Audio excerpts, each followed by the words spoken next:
ನಮಸ್ಕಾರ friends, welcome back to your channel. ಸ್ನೇಹಿತರೆ, 17 November 2024ರಂದು ನಡೆಸಲ್ಪಟ್ಟಿರುವಂತಹ PDO ಪರೀಕ್ಷೆಯಲ್ಲಿನ ಕ್ವೆಶ್ಚನ್ ಪೇಪರ್ 2 ಕಮ್ಯುನಿಕೇಷನ್ ಪೇಪರ್ನಲ್ಲಿನ ಕಂಪ್ಯೂಟರ್ ಒಂದಿಷ್ಟು ಕ್ವೆಶನ್ಸ್ಗಳನ್ನ ನೋಡ್ತಾ ಹೋಗೋಣಂತೆ ಇವತ್ತು. ಸೊ ಹಾಗಿದ್ರೆ ತಡ ಮಾಡದೆ ಡೈರೆಕ್ಟಾಗಿ ಕ್ವೆಶನ್ಸ್ಗಳನ್ನ ಸ್ಟಾರ್ಟ್ ಮಾಡೋಣಂತೆ. ಮೊಟ್ಟ ಮೊದಲನೆಯ ಪ್ರಶ್ನೆ, ಇಮೇಲ್ ವಿಳಾಸವು ಡ್ಯಾಶ್ ಅನ್ನು ಒಳಗೊಂಡಿದೆ ಅಂತ ಪ್ರಶ್ನೆ ಇದೆ. ಸೊ ಇವಾಗ ಇಮೇಲ್ ವಿಳಾಸ ಅಂತ ಅನ್ಬೇಕಾಗಿತ್ತಂದರೆ ಏನೇನಿರುತ್ತೆ? ಎಕ್ಸಾಂಪಲ್, ಒಂದು ಇಮೇಲ್ ವಿಳಾಸ ಅಂತ ಬರಿಬೇಕಾದ್ರೆ ನಾನು ನಿಮಗೊಂದು ಇಮೇಲ್ ವಿಳಾಸವನ್ನು ಟೈಪ್ ಮಾಡಿ ತೋರಿಸ್ತೀನಿ ಯಾವ ಥರ ನಾವು ಬರಿತೀವಿ ಅಂತಂದರೆ. ಎಕ್ಸಾಂಪಲ್ XYZ ಅಂತ ಇದೆ ಅಂತ ಇಟ್ಕೊಳ್ಳೋಣಂತೆ, XYZ. ಸೊ ಅದಾದಮೇಲೆ @ ಯಾವುದೋ ಒಂದು ಡೊಮೇನ್ ನೇಮ್ gmail.com ಅಂತ ಕೊಟ್ಟಿದ್ದೀನಿ. ಇದೆ ಜಸ್ಟ್ ನಾವು ಒಂದು ಎಕ್ಸಾಂಪಲ್ ಕೊಡ್ತಾ ಇರೋದು. So XYZ@gmail.com. ಇಲ್ಲಿ XYZ ಎನ್ನುವುದು ಏನಂದರೆ ಬಳಕೆದಾರನ ಹೆಸರು. ಎಕ್ಸಾಂಪಲ್, ಇವಾಗ ನನ್ನ ಮೇಲ್ ID ತೊಗೊಳ್ಳೋಣಂತೆ. JN Hugar ಅಂತ ಮೇಲ್ ID ಇದೆ, @gmail.com. ಸೊ ಹಾಗಿದ್ರೆ ಇಲ್ಲಿ ಏನು ನಮ್ಗೆ ಗೊತ್ತಾಗುತ್ತೆ ಅಂದರೆ JN Hugar ಅಥವಾ XYZ ಎನ್ನುವುದು ಏನಿದೆ ಅಂದರೆ ಇವೆರಡು ಬಳಕೆದಾರನ ಹೆಸರು ಅಂತ ಕರಿತೀವಿ. XYZ ಆಗಿರ್ಬೋದು, ಇಲ್ಲಿ JN Hugar ಅಂತ ಅನ್ನೋದಾಗಿರ್ಬೋದು. ಇವೆರಡು ಏನಿದಾವೆ ಅಂದರೆ ಬಳಕೆದಾರನ ಹೆಸರುಗಳು. @ ಇಲ್ಲಿ ಕೂಡ ಇದೆ @ ಇದೇನು ಮಾಡುತ್ತಂದರೆ ಬಳಕೆದಾರನ ಹೆಸರು ಮತ್ತು ಡೊಮೇನ್ನ ಮಧ್ಯೆ ಅದನ್ನು ಬಳಕೆ ಮಾಡಿರ್ತೀವಿ. ಸೊ ಈ ಜಿಮೇಲ್ ಎನ್ನುವುದು ಒಂದೇನಿದೆ ಅಂದರೆ ಡೊಮೇನ್ನ ಹೆಸರು. ಎಕ್ಸಾಂಪಲ್ ಆಗಿ ಈಗ ಜಿಮೇಲ್ ಇದೆ, rediffmail.com ಬರ್ಬೋದು, yahoo.com ಬರ್ಬೋದು, hotmail.com ಬರ್ಬೋದು.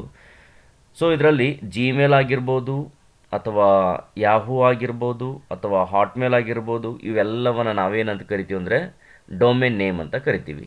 ಇನ್ನು ಡಾಟ್ ಆದಮೇಲೆ ಈ ಕಡೆ ಬರುವಂಥದ್ದೆಲ್ಲಕ್ಕೆ TLD ಅಂತ ಕರಿತೀವಿ. ಎಕ್ಸಾಂಪಲ್, TLD ಅಂದರೆ ವಿಸ್ತೃತ ರೂಪ, ಟಾಪ್ ಲೆವೆಲ್ ಡೊಮೇನ್ ಅಂತ ಕರಿತೀವಿ. ಹಾಗಿದ್ರೆ ಇವಾಗ .com ಅಂತ ಬಂದಿದೆ, ಇದು ಕಮರ್ಷಿಯಲ್ ಅಂತ ಕರಿತೀವಿ.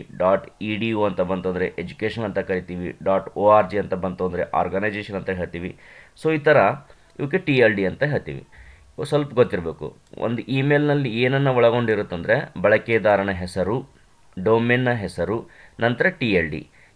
ಈ ಫಾರ್ಮೆಟ್ ನಮಗೆ ಗೊತ್ತಿರಬೇಕು. ಹಾಗಿದ್ರೆ ಯಾವುದೇ ಪ್ರತಿಯೊಂದು ಮೇಲ್ IDಯು ಬಳಕೆದಾರನ ಹೆಸರು, ನಂತರ ಡೊಮೇನ್ನ ಹೆಸರು, ಅದಾದಮೇಲೆ ಏನು ಸ್ವಲ್ಪ ಗೊತ್ತಿರಬೇಕು ಅಂತಂದರೆ TLD ಟಾಪ್ ಲೆವೆಲ್ ಡೊಮೇನನ್ನು ಒಳಗೊಂಡಿರುತ್ತೆ. ಹಾಗಿದ್ರೆ ಈ ಪ್ರಶ್ನೆ ಏನಿದೆ ಅಂದರೆ users name followed by postal address, ಅಂದರೆ ಬಳಕೆದಾರನ ಹೆಸರು ಏನಂದರೆ ಪೋಸ್ಟಲ್ನ ವಿಳಾಸದೊಂದಿಗೆ ಅಂತ ಇದೆ.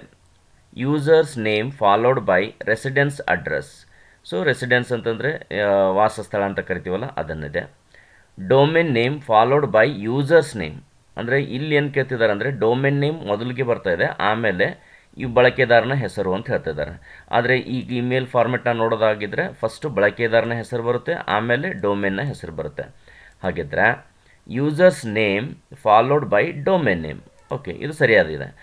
Users name followed by domain name. ಹಾಗಿದ್ರೆ ಇದಕ್ಕೆ ಸರಿಯಾದಂಥ ಉತ್ತರ ಯಾವುದಾಗುತ್ತೆ ಅಂತಂದರೆ ಯೂಸರ್ಸ್ ನೇಮ್ ಫಸ್ಟ್ ಬರಬೇಕು, ಆಮೇಲೆ ಡೊಮೇನ್ನ ಹೆಸರು ಬರಬೇಕು. ಹಾಗಿದ್ರೆ ಇದಕ್ಕೆ ಸರಿಯಾದಂಥ ಉತ್ತರ ಯಾವುದಾಗುತ್ತೆ ಅಂತಂದರೆ, ಸೊ ಹೋಪ್ಫುಲಿ ಗೊತ್ತಾಯ್ತಲ್ಲ, ನನ್ ಅದರ್ ದೆನ್ ಈ ಒಂದು ಆಪ್ಷನ್ 4ನೇಯದು ಅಂತ ಕರಿತೀವಿ. ಸೊ ಇದೇನಾಗುತ್ತೆ ಅಂದರೆ ಸರಿಯಾದಂಥ ಒಂದು ಉತ್ತರ ಆಗಿರುತ್ತೆ ಸ್ನೇಹಿತರೆ. ಸೊ ಇದಕ್ಕೆ ಸರಿಯಾದಂಥ ಉತ್ತರ users name followed by domain name. ಇನ್ನು ಮುಂದಿನ ಪ್ರಶ್ನೆ, ಅಪೇಕ್ಷಿಸದ ಬೃಹತ್ ಇಮೇಲ್ನಂತಹ ಅನಗತ್ಯ ಪುನರಾವರ್ತಿತ ಸಂದೇಶವನ್ನು ಡ್ಯಾಶ್ ಎಂದು ಕರೆಯಲಾಗುತ್ತದೆ.